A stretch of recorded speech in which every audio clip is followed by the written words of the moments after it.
There have been tears as NEMA razed down over 300 houses in Lubigi and onto Uganda village. Now, these houses were in the wetlands, and according to NEMA, they're going to go around the country and raise down any encroachers on the wetlands. Some people fainted, others were weeping, others insisted on staying onto the land even after the houses had been taken down. Well, sad turn of events, but at the same time, who do we blame here? Some residents claim that NEMA never gave them, never told them that they were going to raise down the houses. But NEMA says that they have been engaging the encroachers for over 3 years, and also says that they sent a 21-day notice before they came to raise down the houses. That was really sad, but at the same time, the right thing has to be done. Now, with that being said, good morning, Robert. I love your, what do I call it, jacket, coat? Everything works. I love the blue because blue is one of my favorite colors. Thank you. Morning, our viewers. Thank you so much for waking up with us. Now, you just talked about the act of NEMA. First, I want to thank NEMA for carrying on such an act, because most of the times it has been lip service, and encroachers have felt like, no, NEMA can't bring down a 3 million, 4 million house, 5 million house. They only go for people who are growing yams, who have makeshifts, they go for the poor. Now, I saw some of the houses, over 500 million, being put down. So if we continue with this level of seriousness, because climate change is real. That's true. And once it happens, it affects us greatly. So the time is to act now. And I just pray and hope that NEMA can have more muscles, even to go to other places and erase completely. People are not frogs. Therefore, they shouldn't stay in wetlands. And we've always been saying NEMA goes for the poor. This time, round, it did even to another level. But my story of yesterday was members of parliament who were arrested and being brought to Kira police on allegations of corruption. There is a soap I used to enjoy. It was called The Rich Also Cry. Or The Rich Also Cry. And when I saw these situations, I'm like, one of the MPs and member of parliament, when he was arrested due to corruption, he said, God had a reason for me to be arrested. Now when I get out, I'll advocate for better conditions. Maybe Amos Rugorobi, having been there and given that pledge, and now we see 3 others, I hope more come. Maybe we should have better facilities, because with ourselves, people are sleeping in very pathetic conditions. Imagine that. But must someone wait to be arrested and sleep in a cell for them to know that there should be advocation for better for their electorate? I mean, why do you go to parliament in the first place? You see, we are in different worlds, and that's now the problem. Unless the rich eat what the poor eat and have stomach upsets, they may not really think about themselves. And you know what's sad, Robert? It's that these members of parliament, in most cases, they are not rich before they go to parliament. They go there as poor men and women, and then power gets to their heads, and now the electorate that voted for them starts to suffer at their hands. But many questions and many deliberations regarding that. I'll check on the other members in Studio B. Good morning, Chantal, and of course, Jerome Paul Sonko is there with you. How is this morning? Well, the morning is relatively okay. I'm doing pretty well. Hopefully you are doing well yourself, and hopefully also our viewer is doing fantastic. It is a Wednesday, so definitely midweek. We're closing into the weekend, and it's a good thing. Yeah, it's a beautiful thing. And a gentleman looking ever so ravishing. Good morning, Mr. Jerome Paul Sonko. Good morning to you, and good morning to our dear viewer. It's a fruitful Wednesday, I should choose to say. A secret that can tell him out this morning. You said ever what? Ever ravishing. You said ever ravishing? Yes. He better bribe me, because I'm about to spill a secret right now. You don't want to release national secrets.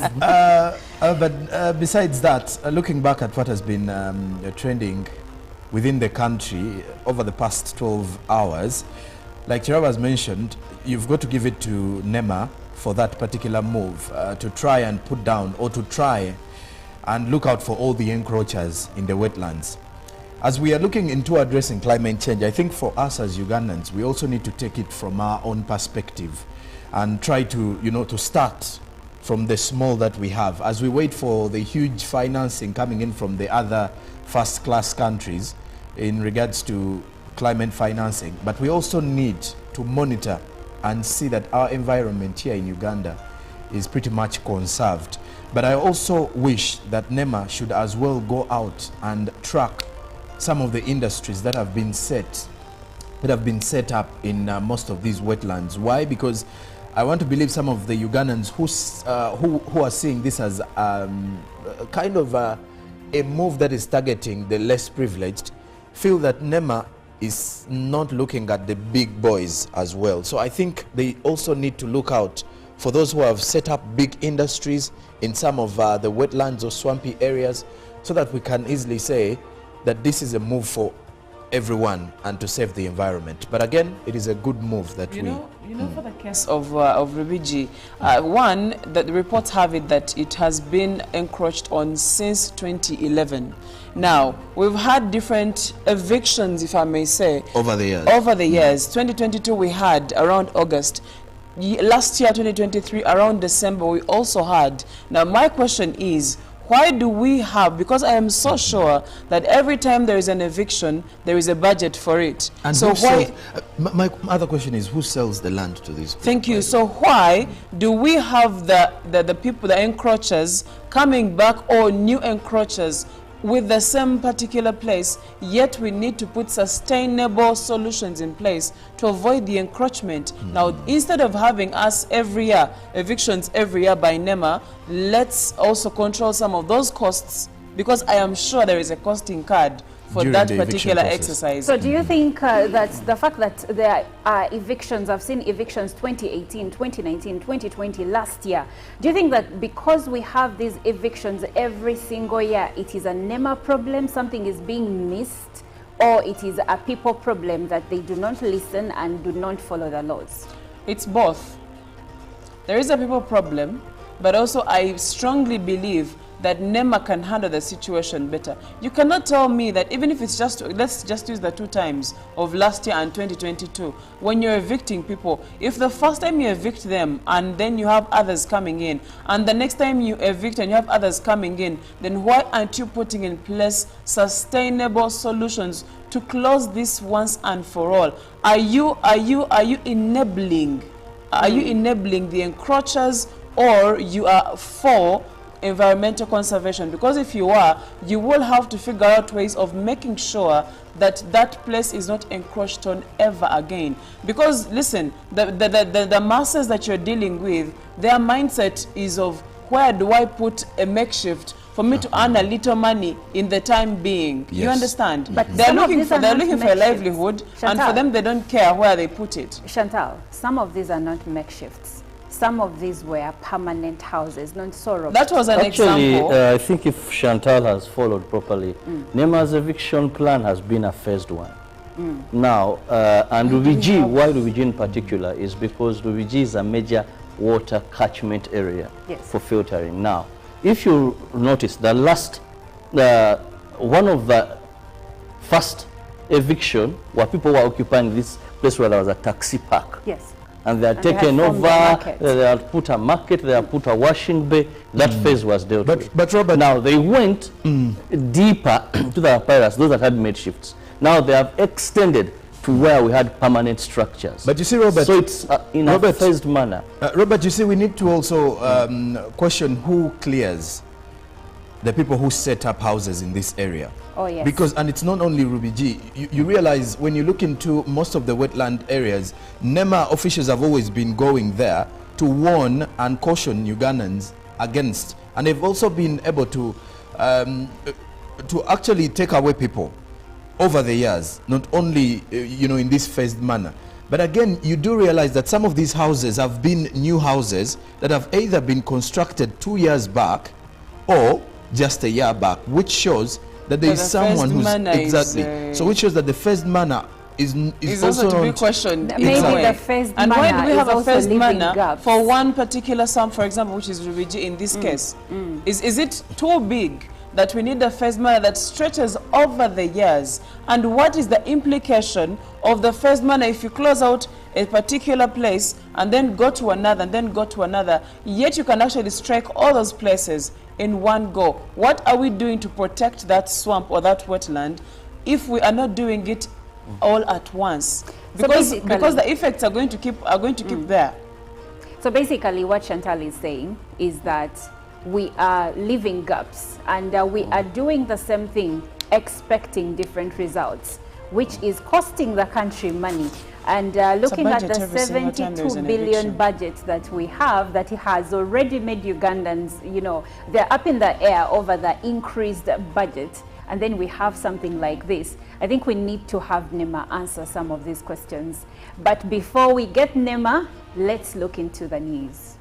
And we'll begin with corruption, where police is holding 3 legislators over allegations of corruption. These include Rengo woman member of parliament, Bunyole West, and Busiki County legislator.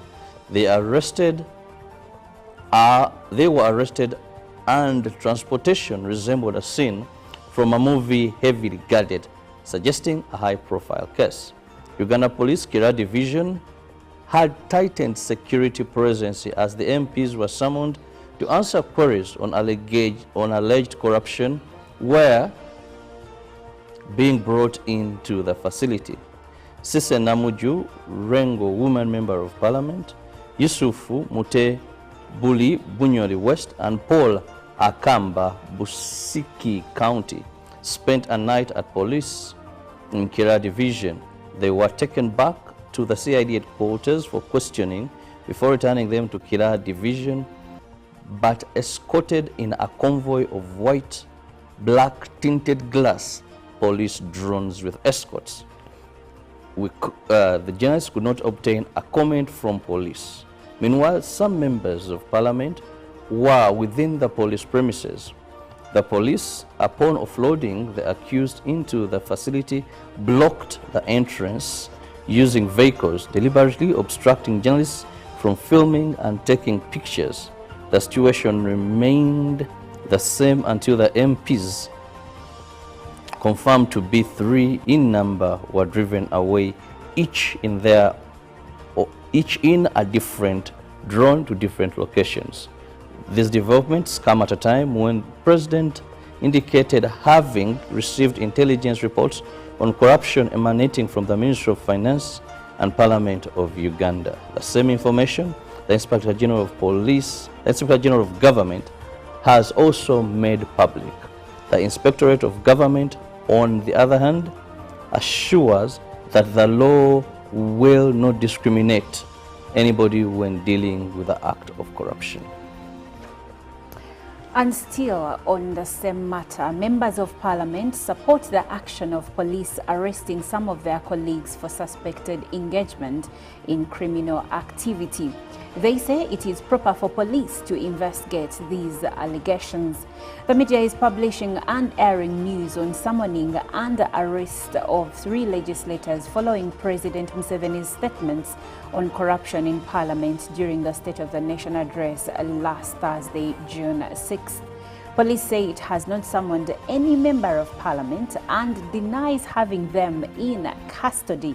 Members of Parliament, however, have mixed reactions. Some members of Parliament say this is good to single out those ones because not all of them engage in such criminal activity. Others, however, say the investigation may not yield positive results. So does Parliament have rules to handle such individuals? One asked. Meanwhile, as Sechkubo was collecting signatures, the Speaker of Parliament picked and took him in a private meeting. He says it was about allegations of involving her in the censure motion. By end of the day, they had collected 150 signatures, and the process continues to get 176, the target to proceed with the censure motion. Away from parliament and corruption, young girls have been advised to protect themselves against early pregnancy and marriages. While launching the Uganda Parliamentary Forum to end child marriage and teenage pregnancy, the Speaker of Parliament, Anita Among, said the main cause of this is parenting and the culture of thinking that when one gives birth to a girl, that is wealth. Uganda Demographic Health Survey report by Uganda Bureau of Statistics 2022 indicated that 60.4% of the girls had their first sexual intercourse before 18 years. Statistics of child marriage stagnated to 33%, while those of teenage pregnancy at 24%. Stakeholders in the fight against teenage marriages, poverty say it is both a consequence and a driver to this. The Speaker of Parliament launched the Parliamentary Forum to end child marriage and teenage pregnancy. The chairperson of the Parliamentary Forum to end child marriages and teenage pregnancy, Afrida Ronald, said the challenge is on implementing the laws on teenage pregnancy. Parliament intends to start education programs and legal framework to ensure girls remain in schools and not mothers. Now looking into matters, FDC, Uganda Road Chief Magistrates Court has adjourned the hearing of the case in which FDC's Jamal Wante accused FDC's chairman, Ambassador Waswa Virigwa, of convening a delegates conference where Elias Lukwago was elected as FDC's interim president. The case was set for hearing, although the complainant, Jamal Wante, was absent in court. Following disputes in FDC, where the party chairman, Ambassador Waswa Virigwa, convened a delegates conference that voted Elias Lukwago, FDC interim president, that sits in Katonga. Later, FDC's Jamal Wante sued Ambassador Virigwa. The case was filed with Uganda Road Magistrates Court Magistrate Caroline Choshabire. Ambassador Waswa Virigwa's legal team, led by Moses Gugume, asked the court to dismiss the case on grounds that on several occasions the complainant Jamal Wante has failed to appear in court. Ambassador Waswa Virigwa based his prayers under Section 119 of Adjudicature Act, which gives power to the court to dismiss any case. Magistrate Caroline Choshabire, however, gave Jamal Wante the last adjournment until 18th July 2024. Well, with that, we now cross over to Chantal in Studio B to give us updates on the international news that made headlines over the last 24 hours. Well, across the globe, the U.S. President Joe Biden has said he will respect the jury's decision to find his son guilty of gun crimes after a week-long trial that laid bare a tumultuous time for the family.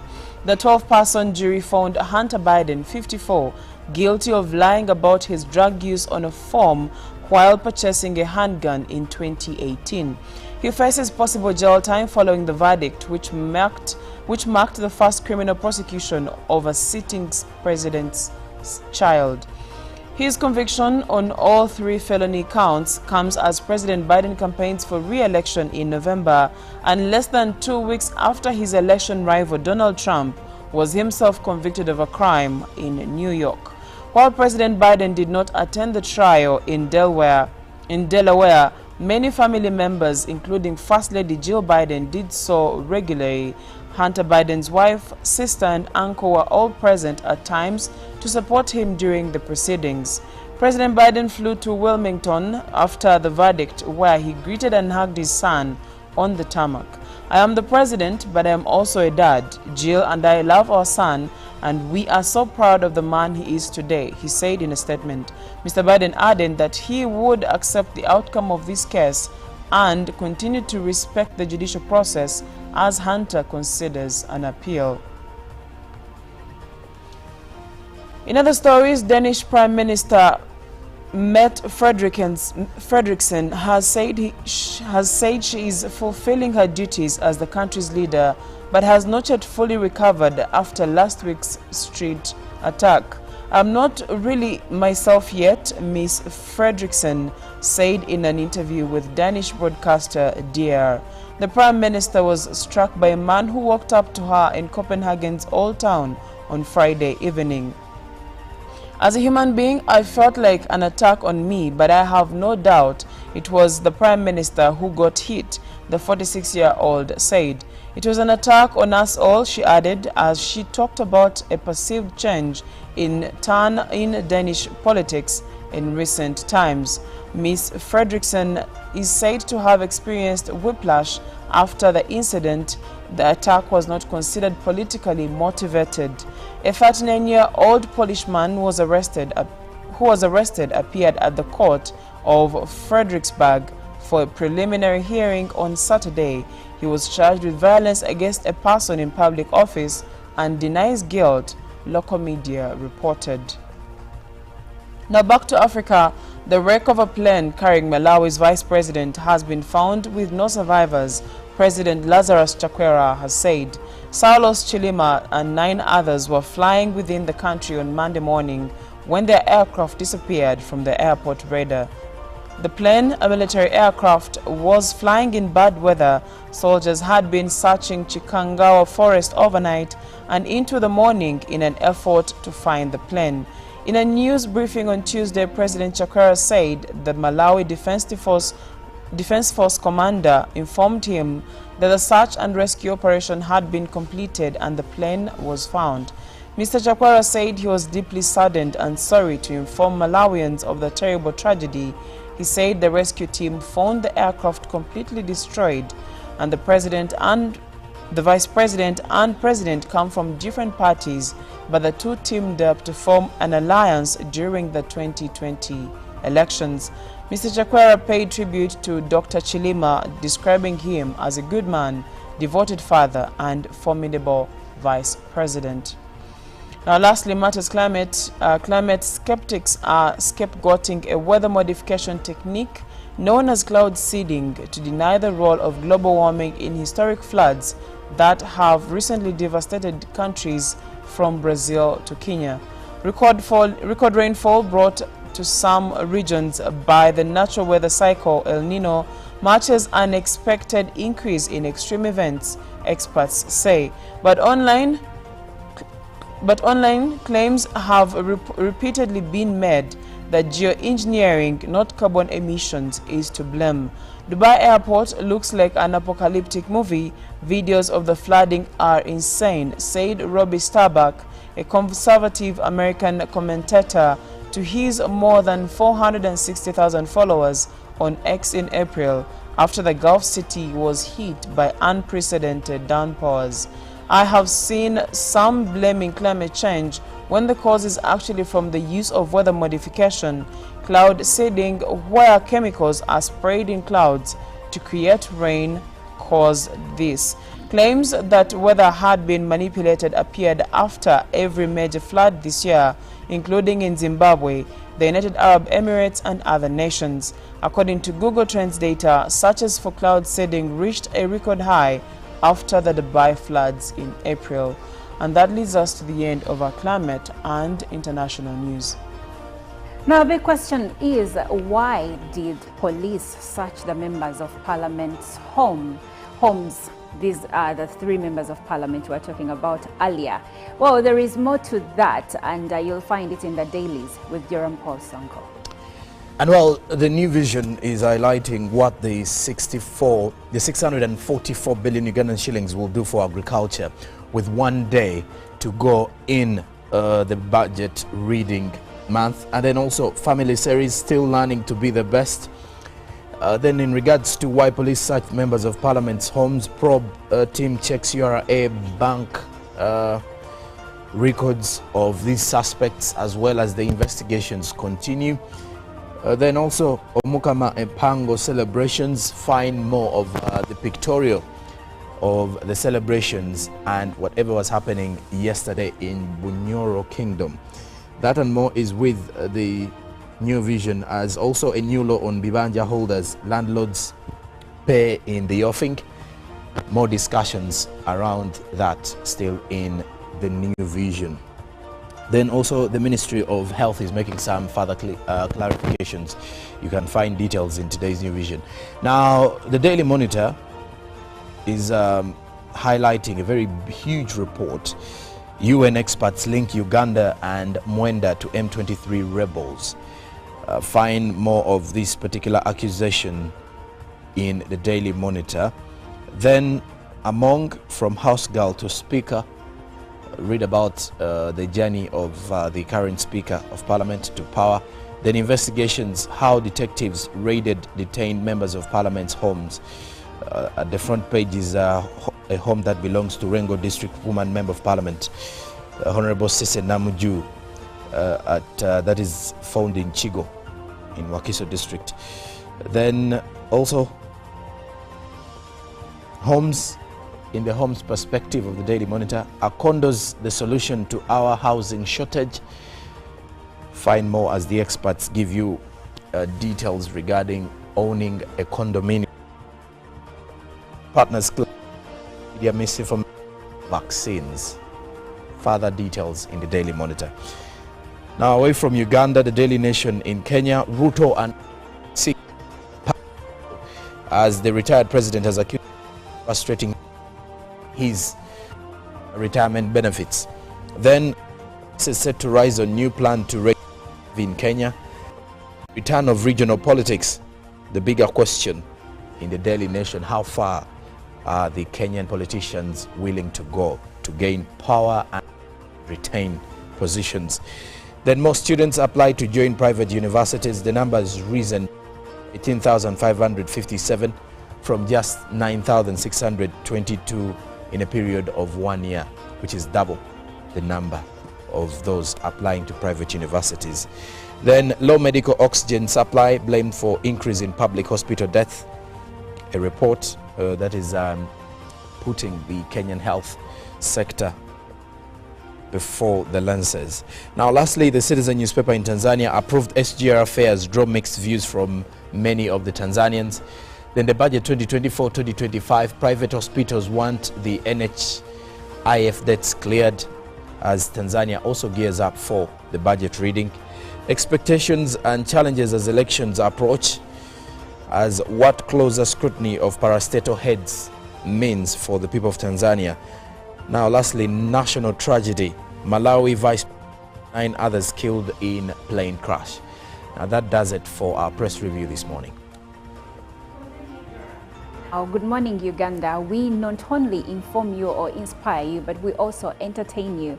And with that, we'll leave you with the song of the day, which comes from Rema Namakula, Chike, DJ Harold, and it is Local Acoustic Official.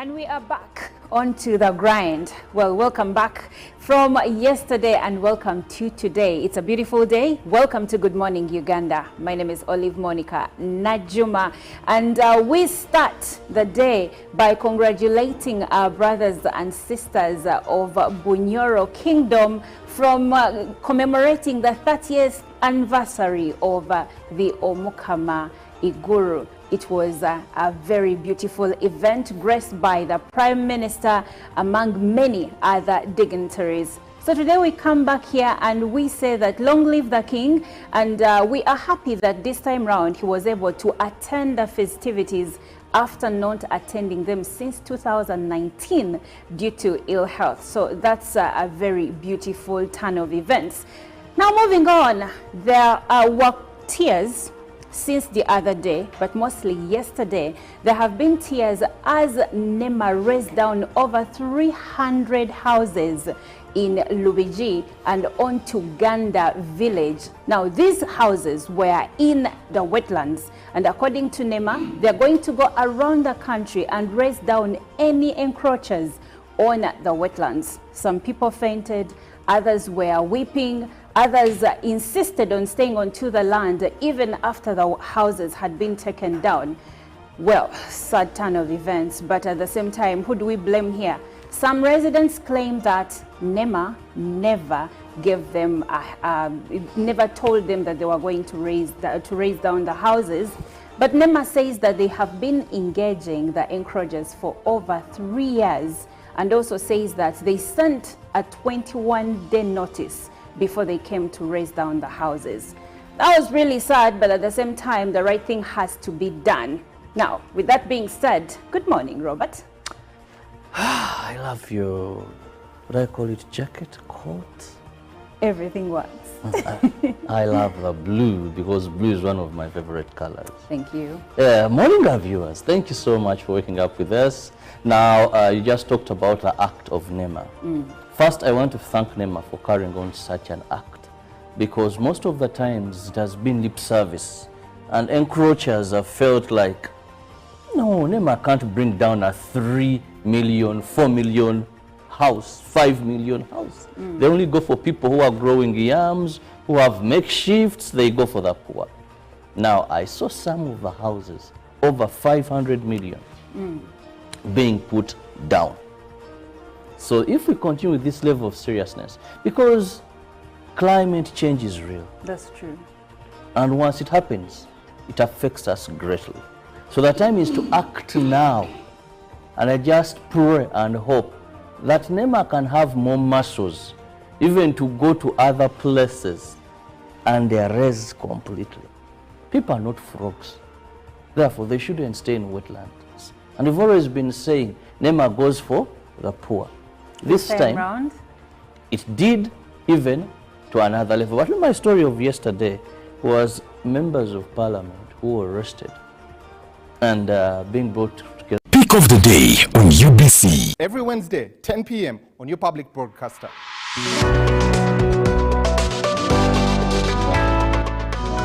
Was brought to you by... I'll call you every day, yeah, yo, baby, don't go. You can now get all the Chibuzi out with MTN voice bundles. Call all networks. Kubei Dondoro. Buy a 25-minute voice bundle for only 1,000. Or buy any daily voice bundle of your choice. Dial *100 *21 hash and select daily, or use the My MTN app. When we talk together, we are unstoppable.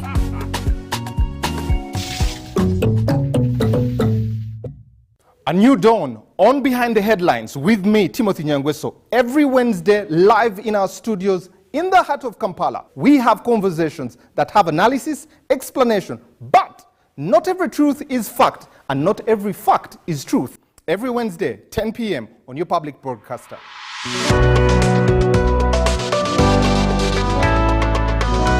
All on your public broadcaster. UBC, inspiring Uganda.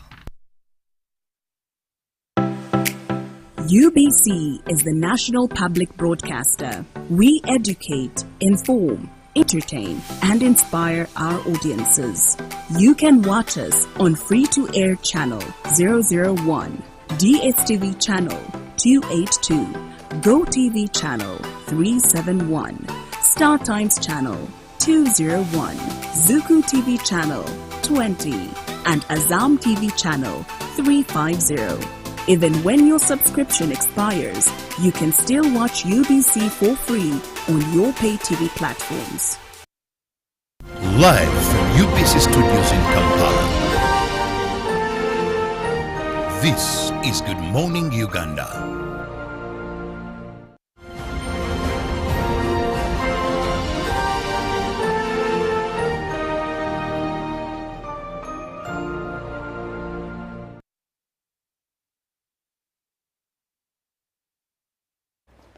Well, thank you for sticking with us. This is the newsreel time. It is 6 minutes past 7 o'clock on this beautiful Wednesday morning.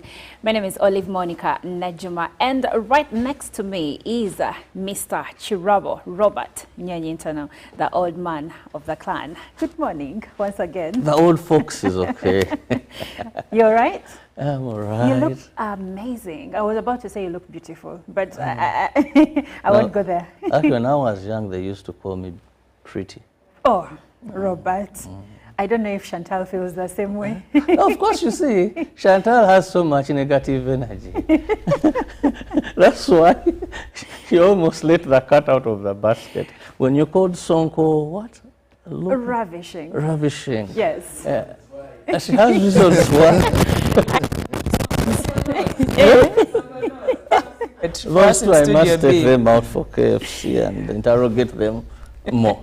All right. Anyway, we have an issue on our hands, and for so long, many women, stay-at-home mothers, but also the domestic workers that we employ in our homes, there has been conversation on having them recognized and paying them their dues, and having domestic work recognized as formal employment or formal labor.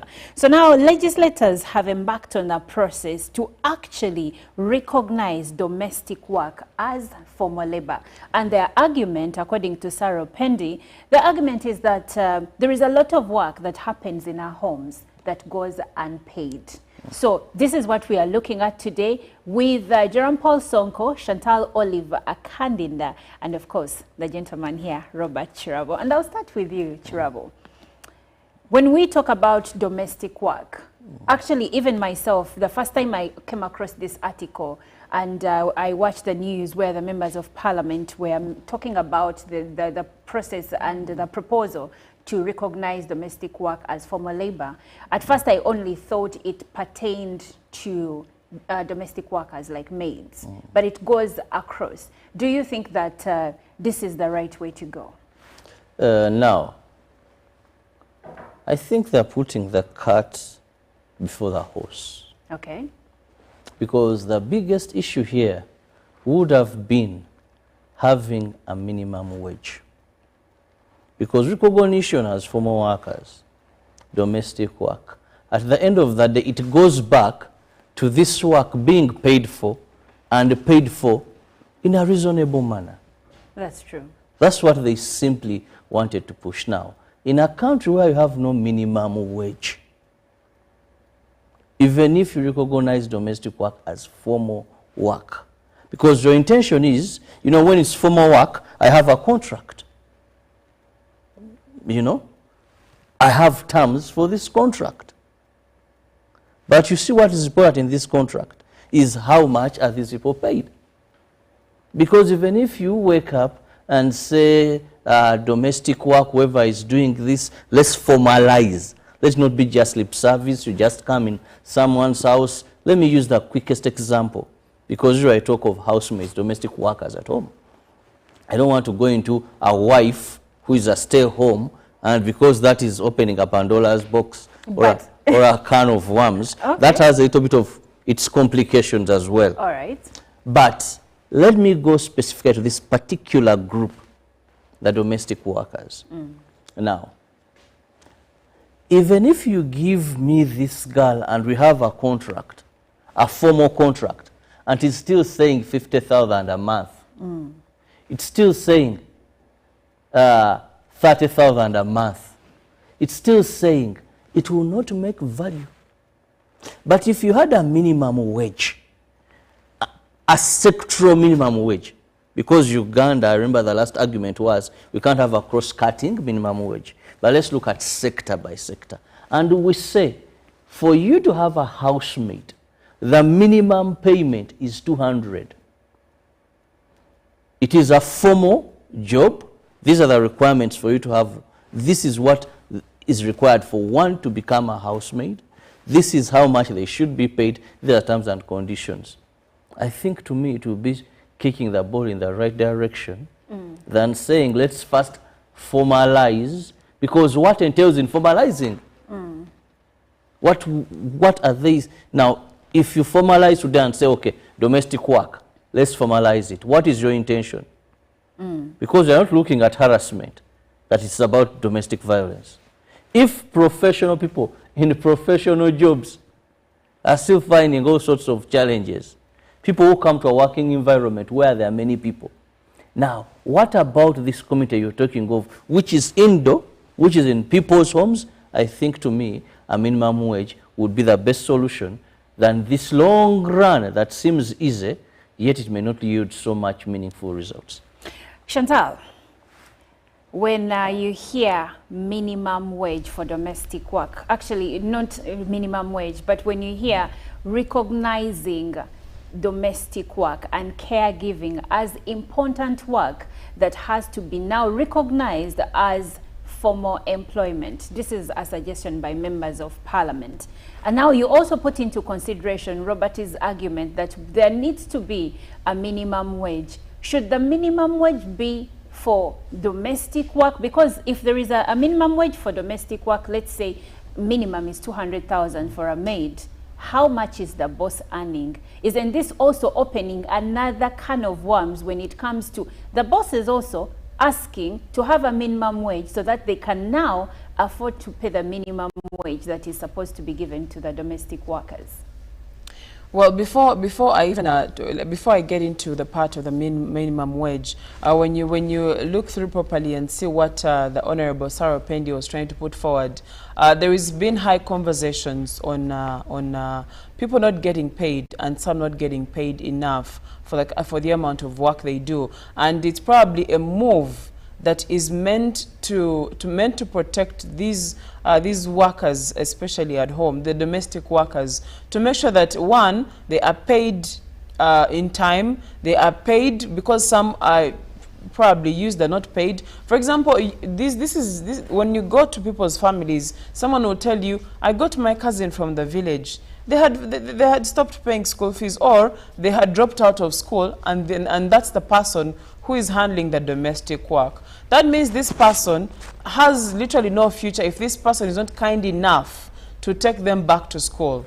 So those are some of the intricate details that you would look at that would be surrounding this conversation, and that would be bringing us the part of formalizing, so that even if you pick someone from the village, even if you bring them and say, I'm going to pay you 50,000 Uganda shillings per month, it comes with, you have accommodation, you have feeding, water is paid for, electricity is paid for, you have necessities to use at home, and that should be enough as your take home. Then maybe now that's when we can graduate to the conversation of the minimum wage. But we have people who are doing domestic work in people's homes in the guise of, this is my distant cousin, this is a distant family friend, and some of these kids are not going to school or are not even fulfilling their potential as individuals, but they are doing domestic work. And I believe that's where the conversation is stemming from. They're not getting paid, and also their lives are not improving in any way, and that is dangerous for these individuals. Now, Jerome, therein Chantal also opens another conversation, because if we are talking about people that are supposed to be in school doing domestic work, do you maybe think that if domestic work is recognized as formal employment, then it will also take into account the fact that minors should not be working in homes? Yes, it should be recognized. And you see, you do realize, besides the level of work that goes unpaid, the kind of work that most of the casual laborers, if I'm to put it in that way, or the domestic workers are subjected to, as well, puts lots of questions. I don't know if you've heard of an argument whereby in a generation we are in, people normally say, do not work hard, work smart. True. Now, many of these domestic workers and other casual workers work hard. They do work hard, because when you look at the chunk of things they're supposed to do on a daily, then you question, one, you know, what they earn, then two, the conditions under which some of them work. Now, like Chantal has shared, that if we are able to recognize this as, let's say, formal sort of employment, or maybe we recognize it as labor or formal, or a formal job, it would be better in a way that if someone is going to employ an individual, because believe it or not, this is employment at the end of the day. Yeah. You're employing someone to come in your household to give you a service, or to take care of your children and the like. Because if you're to happen to go in some of the suburbs, there are people who take their children to, let's say, daycare centers, and they are paying huge sums of money. Now, if this kind of person gets a maid per se, you'll be shocked that the same person is going to pay the maid 50,000 or 80,000 a month. Now, the argument there is usually that I'm going to do the training, I am going to do the housing, I'm going to do the feeding, in addition to the payment. About it from this other perspective, even when you're going to a new job, you're going to go through some training. That's right. Because you're a new entrant. You need to know how certain things work. And let's say in the corporate world of things, there's no way someone is just going to employ you directly. Whether you've been having some experience somewhere, you have to get to know how things are done in your new workplace. That is training. And then there are some attached allowances, like food, some places give you free internet, transport. Now that means it is already something that is attached to employment. Now, why then do you subject, let's say, a housemaid to heavy loads of work with less pay simply because you're giving them shelter? Now, imagine in a situation whereby they are having their own shelter and they are coming to just do work on a daily. Will you increase the amount of money? You get to realize that it's the same kind because of there situation. will be more costs, even transport and accommodation. When I was looking at the fact sheet from the Women's Bureau, that is in the U.S. Department of Labor, and trying to even break down the domestic workers and the different categories, you realize that one, there is a way they are organized. There is a category within which these domestic workers fall. Do you fall under child giving? I mean, child caregiving. Yes. Do you fall under maids, for example?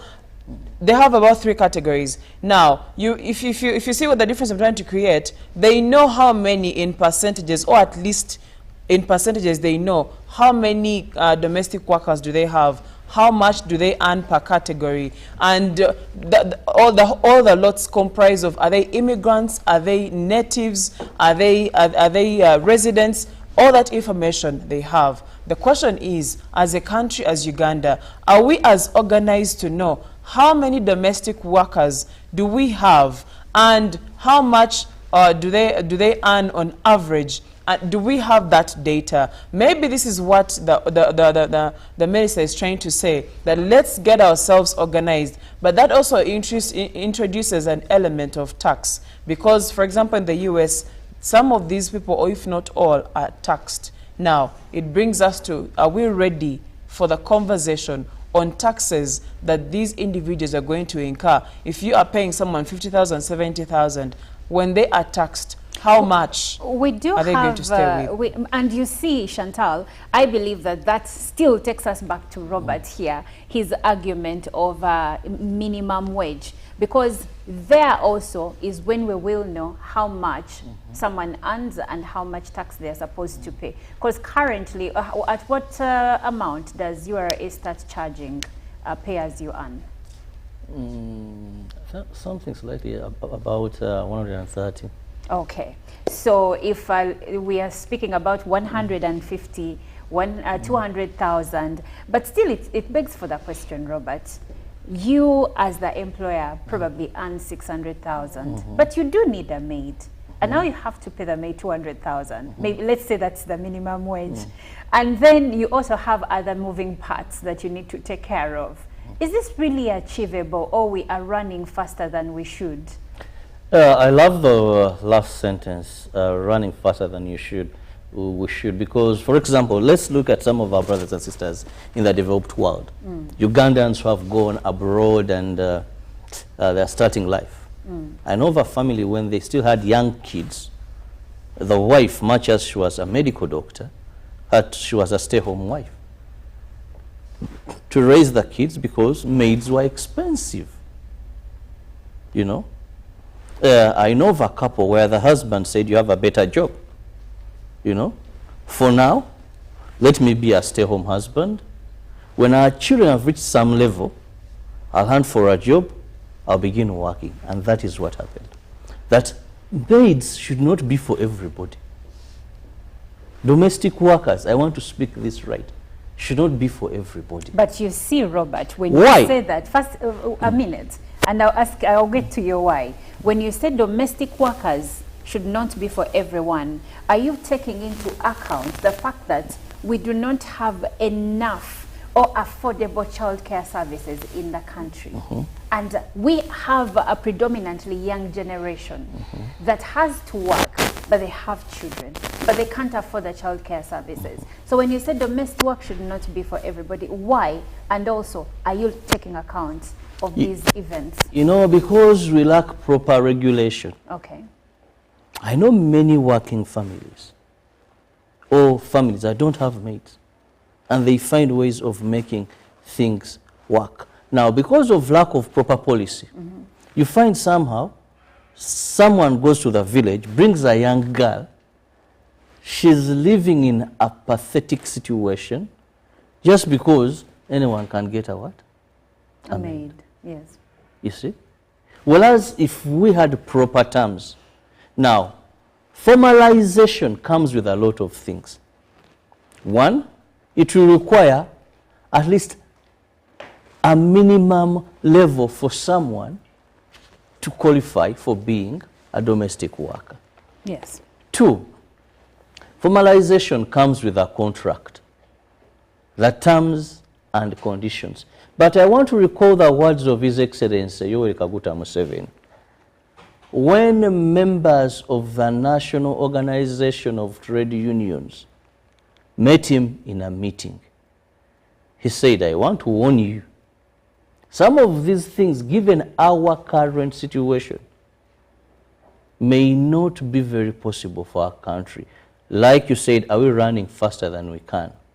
Now, in a time like this, where we have high levels of unemployment, where we know the nature of our families, waking up and saying we formalize, we must understand what is going to be included. That is why for me I was advocating for one thing. Let's have a minimum wage, at least for domestic workers. Because people in these other jobs, much as they are not well paid, but at least you know. But if we say it is you either can afford or you don't, but this is the least, and minimum means the least, it doesn't mean that that is what everyone should earn. You can pay yours above, but meaningful list. And if at all, labor officers, the problem in this country is also one. We have so many offices that are dormant. We have so many people that don't know their responsibilities in the offices they stay in. You got a sub-county, you ask someone, what is your role? I'm a labor officer. But they don't know what they're supposed to do. So they can't follow. So with weak implementation, formalization is next to impossible in this country. Because who is going to find out? Are you working in Chirabo's home? Do you have a running contract? What are the terms? You know? Whereas it will be very easy for... It also brings another question. Do these people that are employed in the domestic work, do they even know their rights? If Who those is going being... to teach them their rights? No. Who is going to let them know that you can't earn below this amount? If those leaving this country to go to Saudi Arabia, where we have a contract, a bilateral contract to export domestic workers. Now, if those going to, I think it's Qatar, still don't know their rights, How about the ones who are here? yet they go through training. Yes. And for them it is formalized because there is a contract, That's which right. contract government of Uganda has a copy, a contract government of Saudi Arabia has a copy. But you find someone reaches and they tell them, give us your phone, and peacefully hands it over. They are overworked, they are denied this, they are denied that, and life goes on. So there are certain things, that's why I say let's not put the cart before the horse. Formalization may be very hard, but a minimum wage for this particular sector. Because this young girl will be able to say, no, you're supposed to give me this. Because Ugandans, for money, we can make noise. When it comes to issues of money, Yes. Ugandans, we can make noise. That little girl in your house, if she knows this is how much I must earn, not less than this, she can even go to the She may not. I love the choice of words. Little girl. When you say little girl, it is ideally showing that people are employing underaged people. That's right. So that And I means wanted to speak the truth. So we are skipping the first step and going on Yes. to another one. And yes. that's Yes. why So earlier that I means, asked again, Chantal, I asked you actually, and we opening also a conversation regarding minors Yes, working being in employed. homes. They should not be working. Exactly. And you also realize why some people go for the minors. It is because They have to pay them less. Less. They have less responsibility. exactly, Apparently. and they can easily control them. Because That's remember, with the minor, she doesn't know her right as an employee at the time. So she only knows my auntie pays me this much. She takes care of me at her own residence or place. She gives me shelter. At times she gives me some clothes and stuff like that. But if you're looking at it from an angle of, let's say, formalizing this sort of employment, then that means even those who employ the minors will now face it rough in the long run. That's correct. And it's something Just that a will be minute, win-win please. for all of I'm us. sorry to interject. Sonko, Yes. do you want to tell me today that without formalization of this, using a domestic worker below 18 years is not illegal? It is illegal. but Now, it can that's what I said earlier, that let's look at these things critically. Today, it is illegal in this country. We have labor officers. I remember there was an organization called Platform for Labor Action. It was headed by a lady called Lillian Ken Mugerwa. I think when she left, it also went to the dogs, because for some time, Platform for Labor Action has disappeared. But it was an NGO that used to move door to door. Sometimes they would work with police. They were very vibrant in much India. And they would ask these domestic workers, see how they take them back to school and all that. So there are certain things that we've failed to do in this country, and let's look for what we can implement and do. All right, so now coming back to you, Chantal, given that we seem to have a standoff here where Chirabo is of the view that we have to have a minimum income wage. And Sonko says there are minors that are being employed. So given all these factors and considering all of them, what is the way forward? What do we do? What should government do? Because at the end of the day, the workers need to be protected and they need to be recognized. I would say let's be systematic with this, and let's go to the drawing board. What needs to be done? One, you're not going to put a minimum wage without formalizing, because you're putting a minimum wage for who exactly? For what age bracket? For what category of workers? Yes. Yeah, for how many workers? So we have to first formalize this. Now, formalization may not go entirely, but if we organize ourselves systematically, then we will know which categories do we have, how many fall under this.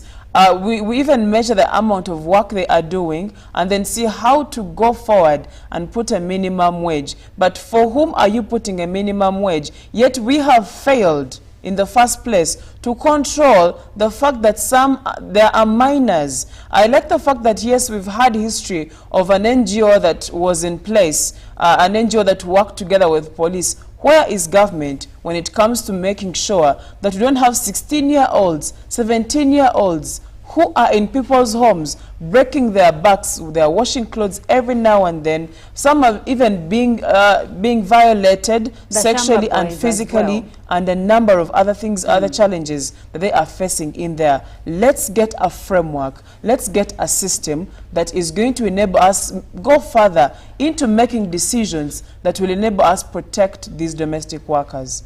Well, thank you, Chantal. And as we close, Jerome Paul, what are your last thoughts? Well, my last thoughts, I think when it comes to formalizing and recognizing this sort of labor, casual and even the domestic work as formal employment, if I'm to put it in that way, I think we also need to get into the employment bill to ensure that we have this well stipulated so that an employer knows and has to respect the rights of the employee at the end of it. Knowing this will help the employer know that if you do not do this and this, then that means this employee has the right to either quit or report you. But then also besides that, maybe it's high time, however hard it does look like, we started having conversations of the minimum wage in our country. And I will definitely side with what Chirabo said. If at all that cannot work, we should now look at it from a sectorial bit of it. And then we say in the health sector, this should be the minimum wage, so that someone knows if I am employing somebody, this is the amount of money I'm supposed to start with if I'm to pay. And with that, maybe our domestic workers or people who are doing this level of jobs can easily benefit from their jobs as well. Well, when you say sectoral minimum wage, I think our friends in the media are very happy to hear that statement. Chirabo, in a few seconds. I'll summarize simply by saying, one, let's implement the law to the latter when it comes to domestic workers. Shouldn't have reasons why girls under 18 are in people's homes, yet the law forbids that.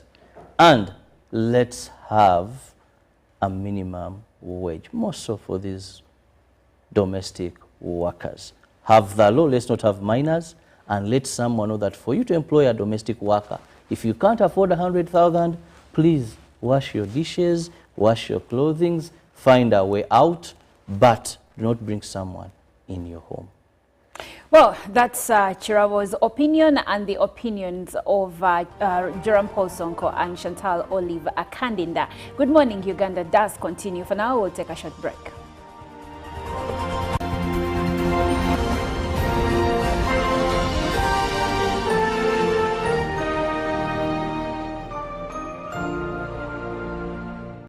Live from UBC Studios in Kampala. This is Good Morning Uganda. UBC is the national public broadcaster. We educate, inform, entertain, and inspire our audiences. You can watch us on free-to-air channel 001, DSTV channel 282, GoTV channel 371, Star Times channel 201, Zuku TV channel 20, and Azam TV channel 350. Even when your subscription expires, you can still watch UBC for free on your pay TV platforms.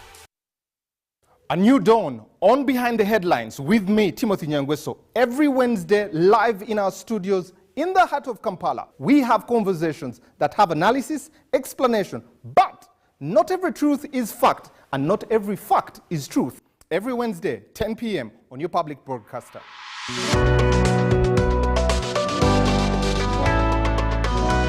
All on your public broadcaster, UBC, inspiring Uganda. Pick of the day on UBC. Every Wednesday, 10 p.m. on your public broadcaster.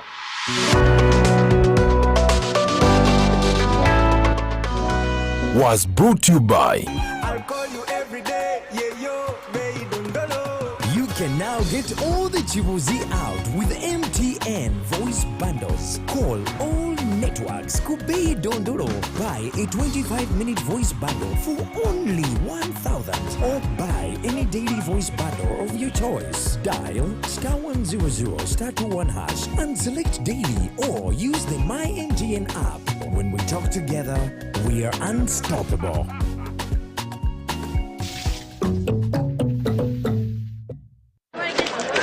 Juko. Yo. Check the shopping, man. What's your secret? Haven't you heard of the parish development model PDM? Yes, I did, but I thought it was just a talk. No, it is real. I and a few friends together formed a circle, accessed money from the PDM, invested in a poultry project, and now things are moving. Juko. I thought I was one of your friends. You are. But you left me behind. I didn't leave you in poverty. What you do, just visit your LC2 chairperson and your parish chief and start the process of economic transformation. Just like that. The parish development model is an initiative from the government of Uganda through the Ministry of Local Government designed to transform all lives of Ugandans for the better. PDM, my parish, my development, my life. 107.3 Kampala, 96.9 Mbale, 95.7 Jinja, 98.6 Soroti. You are all covered. UBC Butego. Yikwadola winikune. Abasoka muliyo. Atekeri naite saibija sesi. UBC Butego. Live from UBC Studios in Kampala. This is Good Morning Uganda.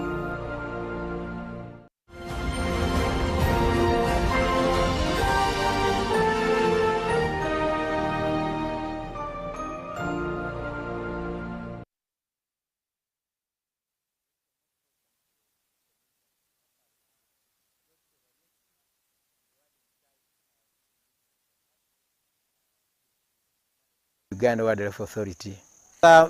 Please, you're most welcome to Semiliki National Park. I'm Godfrey Valiesima. I'm the warden in charge of Semiliki National Park, which is managed by Uganda Wildlife Authority. Semiliki National Park is one of the 10 national parks that we have in Uganda, managed by Uganda Wildlife Authority. It's located in the extreme western part of Uganda, in Bundubijo district. Semiliki National Park is entirely in Bundubijo and therefore is not in Ntoloko. You know, Bundubijo initially was part of Ntoloko, but they decided to remove Ntoloko, so the national park remained in the Bundubijo district. And it is surrounded by 6 sub-counties that touch it, and that is right away from Bulondo, and where we are is in Town Council. Then we have Totolo sub-county, then Bubukwanga, Tokwe sub-county, and Kisuba, which is the extreme south of this park. This national park is one of the uniquest national parks in Uganda. In Uganda, we have forested parks, and we also have savanna parks, and we also have mountainous national parks. So, to differentiate it from the rest, Semiliki National Park, first of all, is the only tropical, lowland, semi-deciduous forest park. Why I say that is that many protected areas, the altitude above sea level are either higher, but Semiliki National Park is in a Rift Valley, the western arm of the Great Rift Valley, and therefore the altitude is between 650 to 750. Imagine, this is one of the lowest parts of this country, and that's the reason why it is characterized as a lowland tropical high forest, the only of its kind in this country. So why it's important? Because the Congo Basin combines the habitats of Congo. The mighty Ituri forest is a pristine, undisturbed forest, and it continues all the way to West Africa. And this forest extends into Uganda through Semiliki National Park. So the wildlife that we have here is more of the Congo Central African and West African forest habitats that makes this part of the country, or Semiliki National Park, a unique national park. So if we lost the Semiliki National Park, then we would never have any national park of this kind. Now, when you look at the interesting characteristics of this forest, is that we have primates. Primates, animals that are more or less having characteristics of man. And we have over 10 species of primates, including what you hear as chimpanzees. The chimps are also here, and we have other rare species that are not found elsewhere. One of them is the Semiliki red colobus. We have other red colobus monkeys like in Kivale, but the one we have here specific of this area, it is Semiliki, and when you go across in Congo you can easily find it, but it's within that belt of Semiliki River. We also have another species called the dense mona. Dense mona monkey. I know many of you have not heard about this either. This is another primate, a monkey that has shades of black and white. Very interesting when you look at it. And it associates with the Semiliki red colobus and the black and white colobus monkeys. And it is along the mighty Kirumia trail where we do birding. So currently, we thought that it could be a good idea to explore the beauty of these monkeys by trying to monitor them and make people get used. So what we're doing as management of Uganda Wildlife Authority and Semiliki National Park is to make these monkeys get used to us. So we do regular monitoring. We visit them such that they get used to us. When we take visitors there, they should be stable to accept an interaction between the visitors and possibly researchers. So in future, that's going to become a very good product for Semiliki National Park, because we are going to combine the Semiliki red colobus, the dense mona monkey, which is also rare, and another rare monkey called D. Brazos monkey. D. Brazos monkey is another rare one. It is a huge monkey and it has a white beard. These are old world monkeys. They are not elsewhere. And you can't find them across the mountain. And that combination is so nice. Besides that, we have gray-cheeked mangabe. Currently, the researchers have termed it a black mangabe because it was earlier confused. It's a rare one also. We have blue monkeys here. We have the red tails. We have black and white, and several other monkeys, including the olive baboons that are our friends all the time. We meet them and they are very interacting. So the park is really having a lot. Due to limited research, a lot is unfolded slowly. We had research here by Chester Zoo universities, and then the interest was, since we have the same habitat with Congo, and Congo has okapis, why can't we really have an okapi here? You know an okapi? An okapi is a zebra-like animal, but it is more related to a giraffe than the zebra, interestingly. When you look at the traits and the DNA, it's a brother of the giraffe that remained in the forest. The giraffe is a savanna animal that browses. It decided to grow the neck to avoid the competition. But now the okapi remained in the forest. Its neck could not grow tall or high, and therefore remained in the forest. The relationship they have, the similarity is that they are browsers. They don't graze. The difference between the grazers and browsers is that the browsers, they pick vegetation. They don't feed on grass. They pick shrubs and then feed above the ground. That's why the giraffes with them, you'll never find them bending. They'll always pick vegetation from the top canopies. That's browsing. So even the okapi does the same.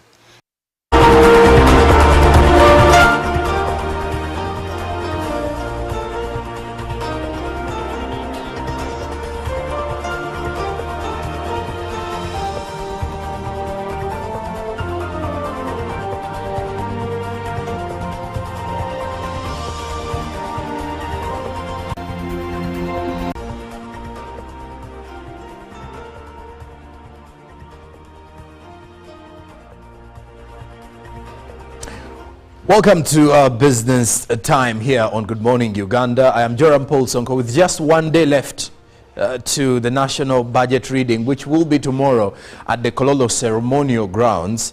Now, the permanent secretary to the Treasury, that is Ramadan Gobi, has assured the Ugandans that our current debt will be sustainable in the next financial year, or will remain sustainable and stable for now. Now, Ramadan Gobi's reassurance follows public concern over Uganda's public debt, which will take the lion's share of the 72 trillion shillings budget. 34 trillion shillings will go to servicing the public debt. that is in the next financial year, which means that many Ugandans have really been worried about the same. Now, these assurances by Ramadhan Gobi come just a day to the national budget speech reading for the financial year 2024-2025. Of the 72 trillion budget, 34 trillion will be used for debt servicing, like I've mentioned. So that means you can easily see why many of the Ugandans, or most of the experts of the budget and those that look deeper into analyzing Uganda's budget are really worried.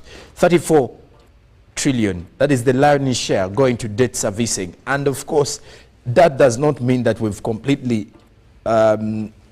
cleared our debts, but we are clearing part of our debts. Now, on top of that, the budget for the next financial year later increased to 13 trillion. Remember, it was initially 58 trillion Ugandan shillings, but it later increased to 13 trillion to hit 72 trillion, causing a further uproar from a section of those who normally analyze and break down the budget for the country. Now, besides that, in the next financial year, government is planning to further borrow 28.7 trillion from local commercial banks. That will again fund the 72 trillion budget. But on top of that, 34 trillion is supposed to go to debt servicing of the other loans that we took in the past years. And well, of course, when you look at it from here, that is where most of the Ugandans have been worried about how we can sustain the ever-growing public debt. But well, besides that, you have to be very sure that the ministry is doing all possible to ensure that we can ably sustain the debt that we are having. However much it does look like it's increasing year in, year out.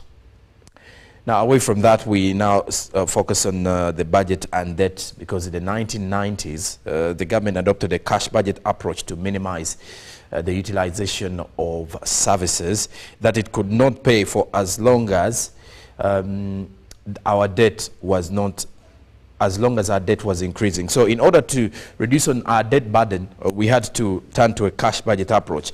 And running a cash budget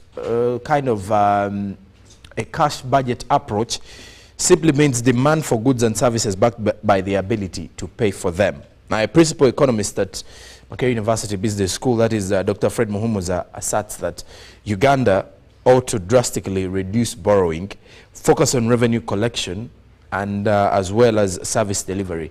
Remember, in the next financial year, by the way, the Uganda Revenue Authority, in regards to domestic revenue, is expected to collect 31 trillion Ugandan shillings. That is also geared to funding the 72 trillion Ugandan shillings budget for the next financial year. Now, despite minimizing activities like trips out of the country, and as well as cutting down some of the wasteful expenditures, it has not resulted into any good for Uganda's financial situation as well. Now, the total resource envelope for the next financial year, like I mentioned, is 72 trillion, and government will spend 24.9 trillion on servicing the debt, and enter the financial year 2024-2025. Accounting officers will also have to minimize unnecessary spending and check the wastage. Now, away from that, lastly, from the world of business, is that the Ministry of Foreign Affairs is holding a 4-day retreat of missions from ring states and staff from the Regional Economic Cooperation aimed at enhancing economic growth and development through the promotion of economic and commercial diplomacy. Now, the 4-day retreat attracted heads of missions from Kenya, Tanzania, Rwanda, Burundi, Democratic Republic of Congo, and Somalia. The Minister of State for Foreign Affairs in charge of regional affairs, John Molimba, revealed that this will promote commercial interests of Uganda, and the ministry will come up with proposals for Ministry of Finance to support heads of diplomatic missions to market Uganda abroad. Now, the experts also want Uganda to build capacity to attract foreign direct investments in the long run. Now, lastly, from our business news, we look at the forex market to see how different currencies have been faring on the exchange. The US dollar yesterday was buying at 3,770.29 shillings while selling at 3,780.29 shillings. By midday, it was buying at 3,761.67 while selling at 3,771.67. Closing time was buying at 3,761.88 while selling at 3,771.88. And then the Great Britain pound closed at 4,800.09 shillings. That is selling, then buying with 4,787.36. The euro was buying at 4,050.41 shillings while selling at 4,061.18 shillings. And then besides that, also looking at the Kenyan shilling, it was buying at 29.04 while selling at 29.12 shillings. The Tanzanian shilling was buying at 1.43 shillings while selling at 1.44 shillings. The South African rand was buying at 200.69 shillings while selling at 201.23 Ugandan shillings. And that is how you will find the Forex market this morning, courtesy of the Bank of Uganda. For now, that does it for our business news today. I'll be back tomorrow as I put you into proper context of the National Budget Day. And then Chantal Oliver Kanina is right here to give you details from the traffic updates. Stick around.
Thank you for joining us. It's time for our traffic updates. My name is Chantal Oliver Kaninda. Let's see how we get you through the different parts of town. Now, if you are someone that hails from Tinda, Chisasi, Nalia, Chira, Nigeria, and all those areas, and you intend to use Tinda and Chira Road to make your way to town, let's see how you will be moving, and let's see how we can update you.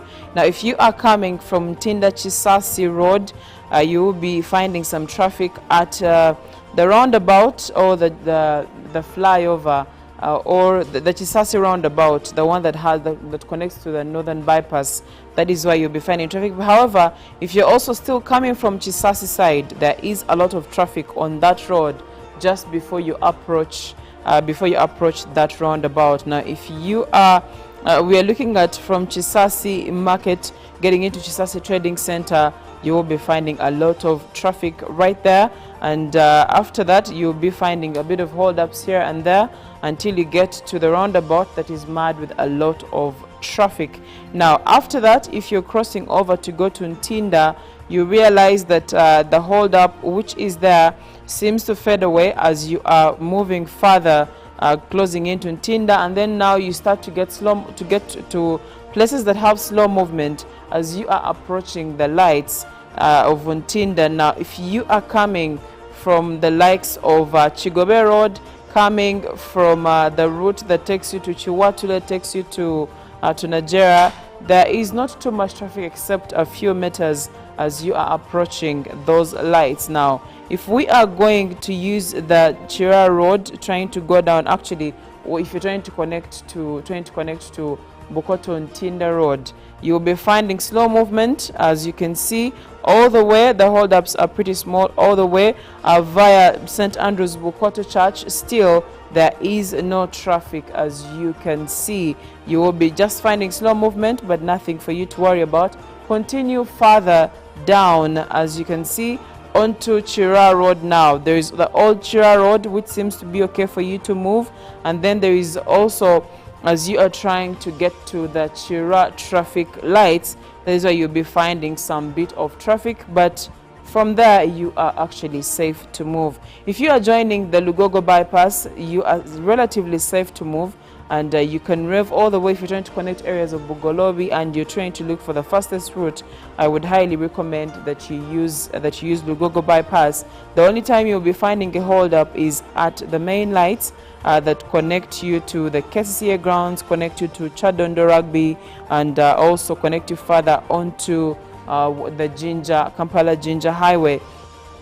That is why that junction is where you will be finding some traffic. But when you join either of those roads, you are safe to move, as you can see. And the only time you'll be finding traffic for you who is using the Kampala Jinja Highway, you will be finding the traffic on what we call the Wampewo Clock Tower. That is why you'll be finding traffic. For you who is exiting the clock tower, there is just slow movement, otherwise you are safe to move. If you are joining the clock tower, there is some traffic on there. And when you later join the Ginger Road, you'll be finding slow movement, but nothing for you to worry about. And when you get to the Ginger Road lights, you are still safe to move if you're cutting through, going all the way to town, that is now continuing to Kampala Road. However, if you are coming from Nile Avenue, you are safe to move. But if you're coming from Yusuf Ulule Road, you have a bit of traffic. Now, when we get to the roundabout that is just down here, the one that connects you to Nile Avenue, connects you to Wampewo, connects you to Yusuf Ulule Road, is where you'll be finding a bit of traffic that is in the roundabout. But when you cross over Nile Avenue, is relatively safe. You are okay to move, and there is nothing much to worry about. It's not busy, and Yusuf Ulule Road as well seems safe for you to move. The only time you will be finding traffic is when you get to the lights, what we usually call the fairway lights, is where you'll be finding a bit of traffic, but not too much and not for too long. You will be safe for you. It will be safe for you to move.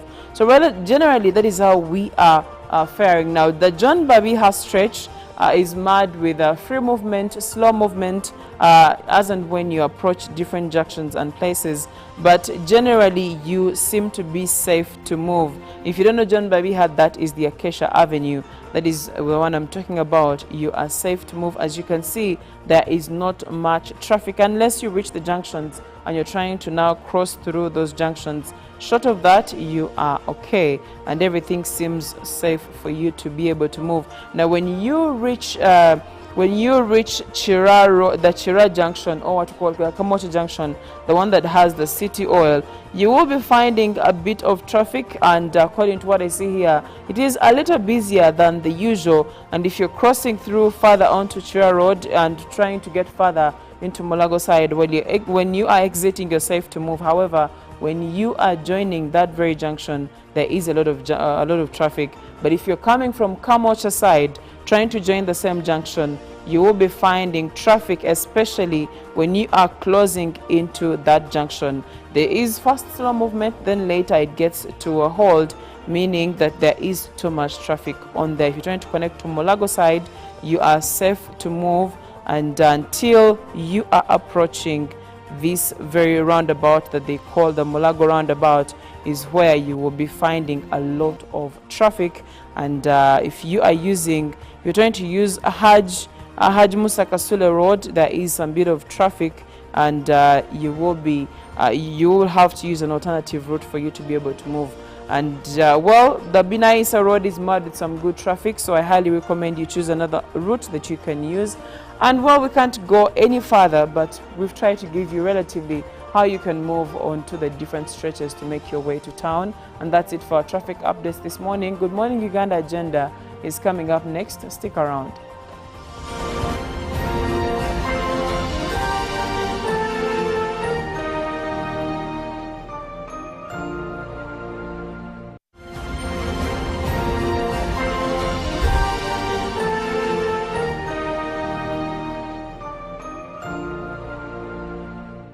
Of the day on UBC. Every Wednesday, 10 p.m. on your public broadcaster.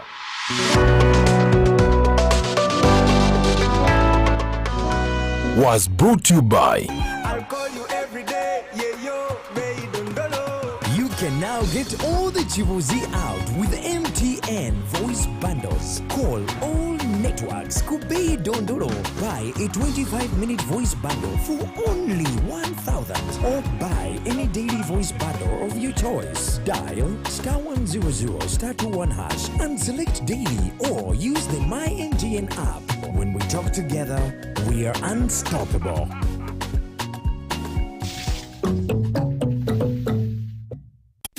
107.3 Kampala, 96.9 Mbale, 95.7 Jinja, 98.6 Soroti. You are all covered. UBC Mutego. Yikwaya dola winikune.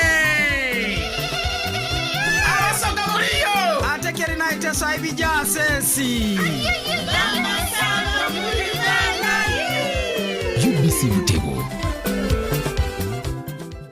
A new dawn on Behind the Headlines with me, Timothy Nyangweso. Every Wednesday, live in our studios in the heart of Kampala. We have conversations that have analysis, explanation, but not every truth is fact, and not every fact is truth. Every Wednesday, 10 p.m. on your public broadcaster.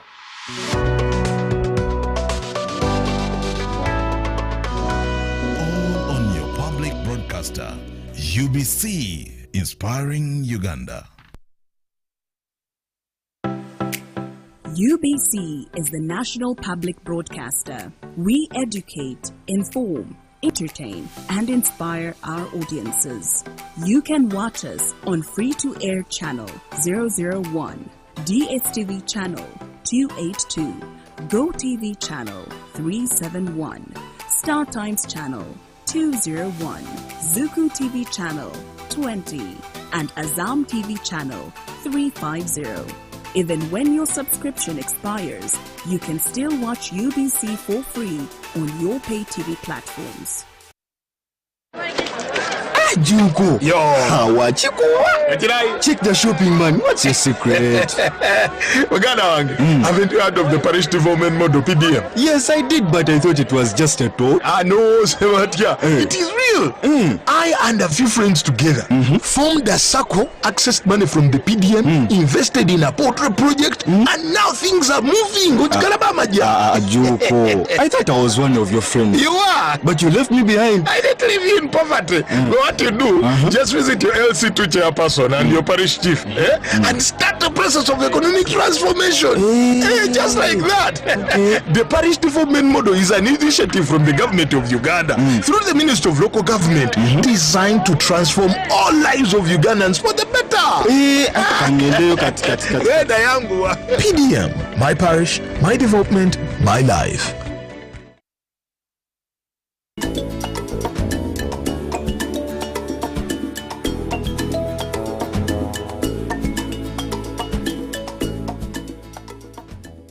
Dealing with bloating and stomach discomfort can be a challenging and uncomfortable experience. Whether it's post-meal discomfort or that pesky bloated feeling, finding relief is a common goal for many individuals. Get ready to kick bloating to the curb with a set of exercises designed to bring relief to your stomach. No fancy equipment needed, just your dedication and a desire for that amazing post-exercise bliss. Your journey to a happier tummy starts now. Let's get moving. Number 1. Walking. A post-meal walk. Not only encourages gentle movement in your abdomen, but also helps activate your digestive muscles. The rhythmic motion of walking aids in the natural contractions of the digestive tract, facilitating smoother digestion and reducing the chances of bloating. Number 2. Deep breathing. Deep breathing engages your diaphragm, promoting relaxation and reducing the stress response. Stress can contribute to bloating, so practicing deep breathing helps create a calming effect, supporting optimal digestion and potentially alleviating bloating. Number 3, cycling. Whether cycling outdoors or on a stationary bike, the continuous pedaling engages core muscles. This engagement helps stimulate blood circulation in the abdominal area, promoting digestive efficiency and reducing bloating. Number 4, abdominal massage. By using gentle circular motions in a clockwise direction, you're not only increasing blood flow but also encouraging the movement of gas through the intestines. This can be particularly beneficial for those experiencing discomfort due to trapped gas. Number 5. Plank pose. Holding a plank engages multiple muscle groups, including the core. This activation supports the digestive organs and enhances muscle tone, potentially aiding in digestion and reducing feelings of bloating. Number 6. Pelvic tilts. This exercise involves controlled movement of the pelvis, activating muscles in the lower abdomen. It enhances flexibility and promotes gentle massage-like effects, potentially assisting in relieving tension and bloating. Number 7. Leg raises. Lying on your back and lifting your legs engages the lower abdominal muscles. This movement increases blood circulation in the area, promoting digestive health and potentially reducing bloating. Number 8. Bicycle crunches. The twisting and cycling motion in this exercise engage the entire core, including oblique muscles. This can enhance the efficiency of the digestive process, potentially providing relief from bloating. Number 9. Pilates. Pilates focuses on controlled movements and core strength. Many exercises involve precise muscle engagement, supporting the abdominal region and potentially improving digestion, reducing bloating over time. Number 10. Aerobic exercises. Brisk walking, jogging, or during aerobic exercise, increase heart rate and stimulate blood circulation throughout the body, including the abdominal area. This enhanced blood flow supports optimal digestion, reducing the likelihood of bloating. Incorporating these exercises into your routine not only provides physical benefits, but also encourages a holistic approach to digestive health. As always, it's essential to listen to your body and consult with a healthcare professional for personalized advice. Thanks for tuning in. Remember, this program is produced by Sani Productions, powered by UBC TV, inspiring Uganda.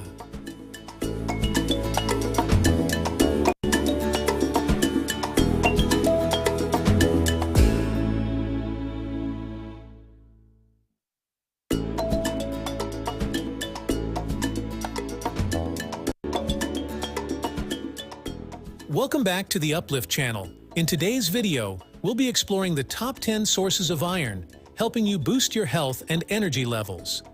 So let's jump right in and discover the incredible foods that can provide you with this essential nutrient. But first, let's look at the signs and symptoms of iron deficiency. Fatigue, persistent tiredness, and a lack of energy, even after adequate rest. Pale skin, a paler complexion than usual, indicating reduced red blood cell production. Pale nail beds. The color of the nail beds may become pale or appear whitish. Shortness of breath. Difficulty breathing, especially during physical activities, due to reduced oxygen transport. Headaches. Frequent or persistent headaches may be a symptom of insufficient oxygen supply to the brain. Dizziness. Feeling lightheaded or dizzy, particularly when standing up or during physical exertion. Cold hands and feet. Reduced circulation can lead to a sensation of coldness in the extremities. Nails. Nails may become thin, brittle, or develop a concave shape. Unusual cravings. Craving non-food items like ice, dirt, or starch, a condition known as pica. Weakness and muscle fatigue. Physical strength and increased muscle fatigue. Restless leg syndrome, RLS. An uncontrollable urge to move the legs, often during periods of inactivity or sleep. And now let's look at the foods to boost your iron levels. Coming in at number 10, spinach. Packed with iron, spinach is a versatile leafy green that can be added to salads, smoothies, or enjoyed as a side dish. It's not only nutritious, but also a delicious way to increase your iron levels. Now, let's talk about a vegetarian-friendly option, lentils.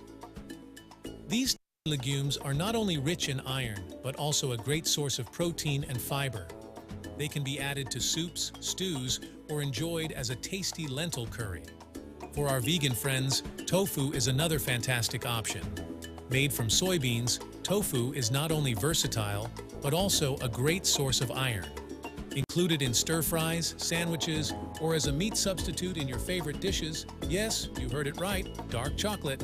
Indulge your sweet tooth while getting a dose of iron. Opt for chocolate with higher cocoa content for maximum benefits. Let's not forget about seeds. Pumpkin seeds, also known as pepitas, are not just a tasty snack, but also a rich source of iron. Sprinkle them on your yogurt, salads, or enjoy them on their own for a crunchy iron boost. Moving on to number 5, we have chickpeas. Whether you roast them for a crunchy snack or include them in your salad and curries, chickpeas are an excellent plant-based source of iron. Quinoa takes the 4th spot on our list.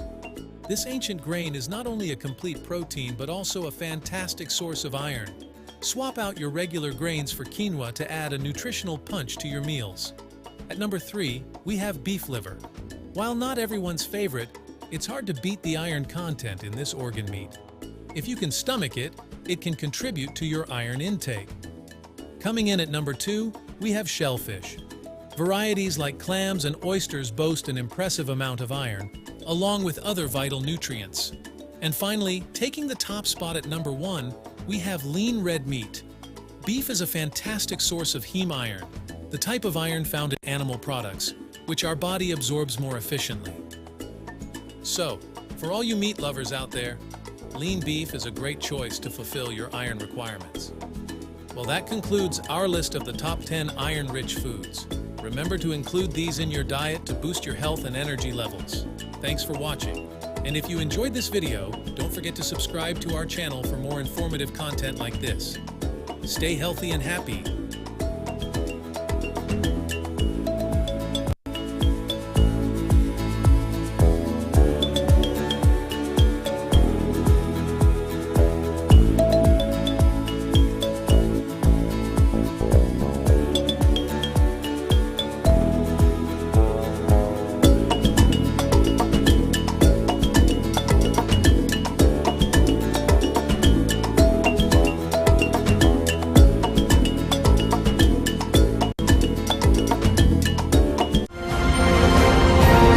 Live from UPC Studios in Kampala, this is Good Morning Uganda.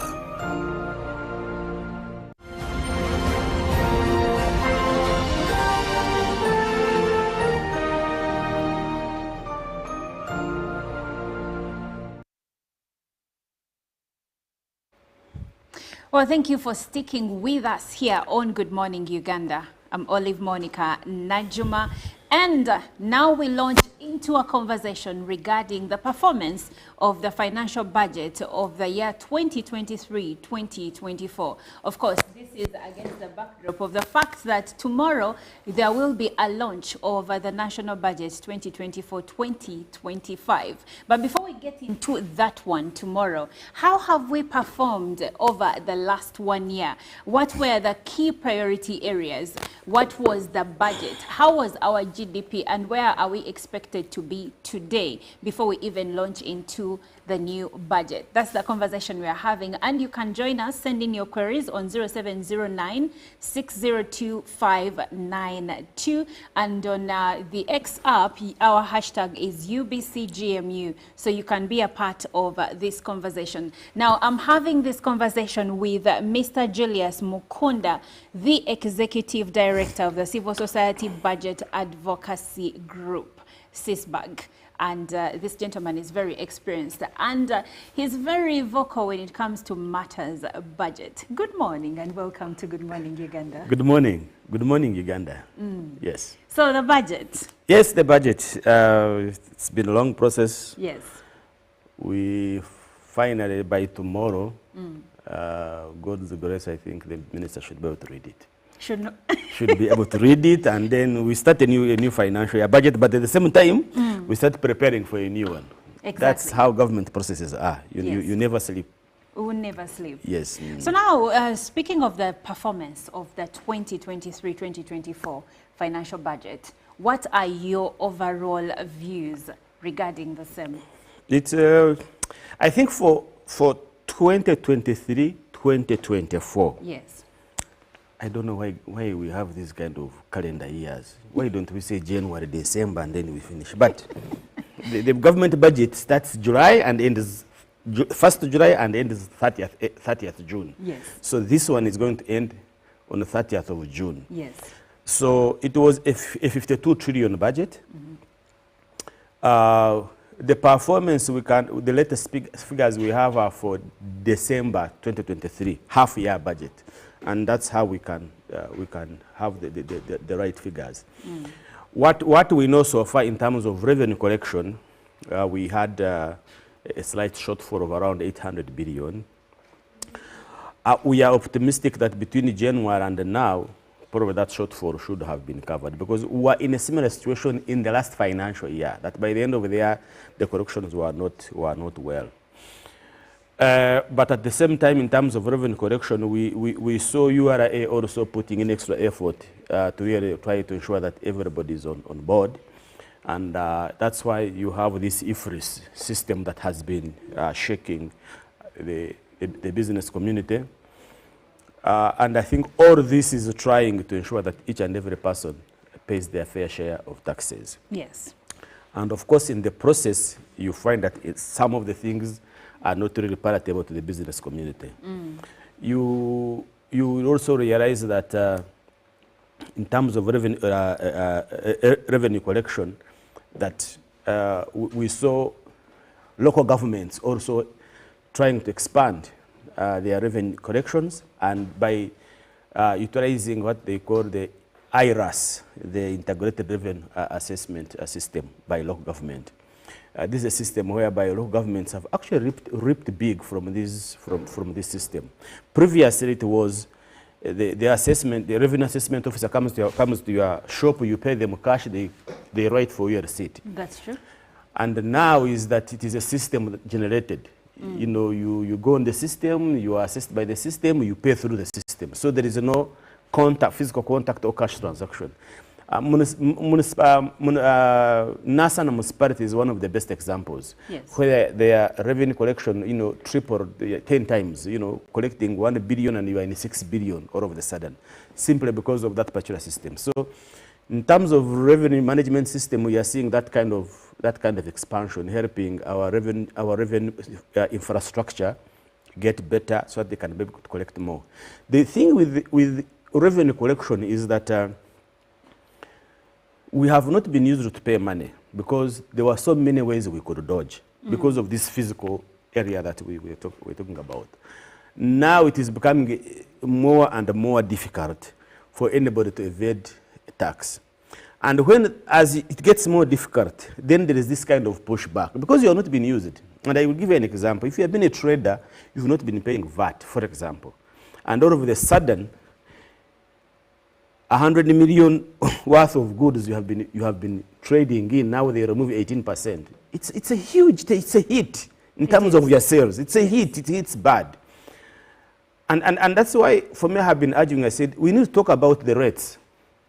Because if we are all to pay and we find that 18% is too high, we need to talk about that rate. Probably we need to talk about reducing the burden. Can the rate be negotiable? Is there a life where you see us having a negotiation regarding the rate? Everything is negotiated. Everything must be negotiated because it does not make sense that you put a rate, I fail to pay, and I close business. It's a lose-lose situation. That has actually been the yes. general challenge for many people. Yes, it's a general challenge. And the challenge also is that, these supermarkets that they introduced the VAT on them, they had not been paying it, but they introduced it. So all of a sudden, what you claimed to be your profits, you must deduct 18% out of that. On average, 18%. So it really hits you hard. So it's not because that now you are paying tax, but it is how much you are paying and how much has remained for you to reinvest, make profits, expand, and do all other things. So that's a discussion we need to talk about. And if we can talk about it, businesses will continue closing, but also people will try so hard to evade taxes. Smuggling has to increase and all those things. Then backlash and fighting. But if all of us, and I mean it, if we are 20 business people in this country and only 2 are paying, these 2 will always suffer. But if all 20 are paying, the burden reduces. And that's the challenge that I put in across the government. Why is it that a market vendor, a saloon operator, a mechanical shop must pay those who earn 200,000, 300,000 per month? They must pay the tax. They must pay.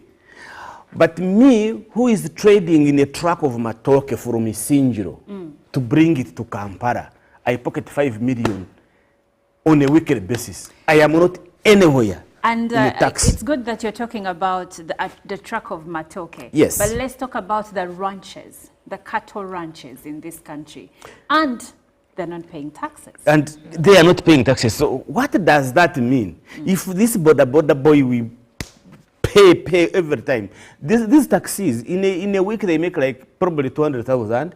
If you remove fuel and everything, you might walk home with 40,000 Ugandan shillings in a week. And they must pay those parking fees. They must pay those tax park fees. They must pay the passenger service vehicle fees. They do all that. But you who can milk 100 liters of milk, you who can sell probably 10 cows per month from your ranch, you are nowhere in the taxation bracket. It's extremely unfair. That's why now people will be saying, I won't pay. Because they are saying the rich are not paying, but the ordinary person, the poor person, is in the taxation bracket, he's paying all the time.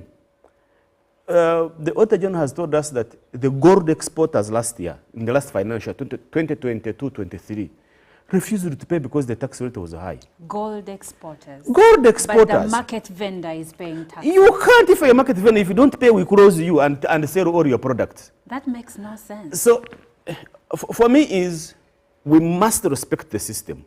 But also the system must be responsive to us. Because if you tell me to pay all that and I can't, and I end up closing the shop, it's a lose-lose situation. You will not collect any more taxes. I have lost a job. I am not paying taxes, and now I'm going to be dependent on the government. Probably I'm going to start to be a highway robber. So do you think that maybe to a degree, especially given the rates that are levied on different taxpayers, that maybe URA is being a bit overzealous? It's not actually URA, it's Minister of Finance that sets those targets. Okay. The job of URA is to collect what URA has what set. has been given. So is the Minister of Finance being overzealous in their expectations regarding the taxes that should be paid, the rates? My take even on these new taxes they introduced for the next financial year, they are very inconveniencing because they create more of agitation than the benefit of collecting your taxes. Because if you add 100 shillings on fuel, for example, I mean, you are going to increase each and every price in the country is going to increase because of 100. Because people are going to the next use that, prices have increased, the taxes on fuel have increased. And the prices will increase because your transport is going to increase from point A to point B. And cost of production is going to increase and everything. So it's sort of an inconvenience. So you're going to correct that. But in terms of impact, in terms of consumption, supply, and the cost of production, it's just going to increase. The other element, of course, also is look at the cement, the tax on the cement, the 50 shillings. I mean, it seems very little. But you can't say you want to correct rental tax and then you want to make construction of rentals very expensive. You just can't have your cake and you want to eat at the same time. Pick one. Say we want to go rentals. Let us reduce taxes on the buildings so that more people can go into building rentals, or leave rentals, tax buildings, so that people tax cement, so that people, if they pay tax on cement, and they know that if they build the rentals, they will collect the money from more rentals from more money from the rentals. Make up for the taxes. And make up for the taxes. So they are very inconveniencing. And for me, what I'm telling government in terms of revenue correction is we need to invest to pick those that are not to get into the bracket. For example, Uganda Revenue Authority will never man each and every border post in this country. And I can tell you again, They will never man each and every border post in this country. Because most of them are porous. They are porous and they have no capacity. But border districts can do that. So URA can partner with border districts and say, please collect and man all your border lines. The district will happy to do that. They will pick a commission from what they have collected. The rest they will send it to URA. Districts have got property registers, especially urban areas, have got property registers. Have a memorandum of understanding with them to tell them, when you are collecting your property rate, please also pick our rental income. They will do that happily, and they will be able to get their commission, and you will be very happy. Now, rental tax collections, the last figures I had was at 10%. The rest were not there. So just imagine if all of them now are there are paying. So the burden reduces on each and every person. I see where you're coming from. Now, let's look at debt. I see, when I look at the budget that is going to be launched tomorrow, and I see that a big chunk of it is going towards debt servicing. Yes. But when it comes to this one, the budget that is ending on June 30th, how did we fare regarding debt servicing? Oh, debt is becoming a challenge now. Although government is trying its best to ensure that we don't default. That's very important. We've never defaulted as a country, and I don't see us defaulting, because that's the last mile of you are gone. You survive. So we are still doing that. Okay. But it's the question of at what cost. Right now is that our debt stock is 97 trillion. Don't mind about the figure, but it is what that figure means and how it impacts on how you allocate resources and how you raise resources. So, like you rightly said, the next financial year budget, we will raise only, it is a 72 trillion budget. Yes. We shall raise only 45% internally to finance that budget, which means that 55% of that budget is financed, we are going to incur loans, we are going to borrow to finance this particular budget. So that's number one. So that's not a good picture, that you finance more than half of your budget by borrowing. That's not good. You can borrow, but not to that magnitude. The second element you want to understand is how much of that 72 trillion, if you break it down, what other stories is telling you. We have realized that there is what we call debt refinancing. Debt refinancing is, you've borrowed money today, it is maturing, you've borrowed money and it is maturing tomorrow. Yes. You are unable to pay it. So you get back to me who gave you money and say, I'm unable to pay, let me pay you the next day. Then we will negotiate again, give you a new interest rate. If I had given you 5, it's going to be 10 now, because you have to increase the interest rate. Now, that is okay, but if you have been borrowing 1 million, it is now 500, it is 100,000, and it is reducing, it's okay. It's a good practice. But if you borrowed 1 million, then now the rollover is going to be 2 million, then next time it's going to be 5 million. There is a problem of your ability now to actually clear your debt. So that debt refinancing has increased from 5 trillion 5 years ago. We are now at 19 trillion.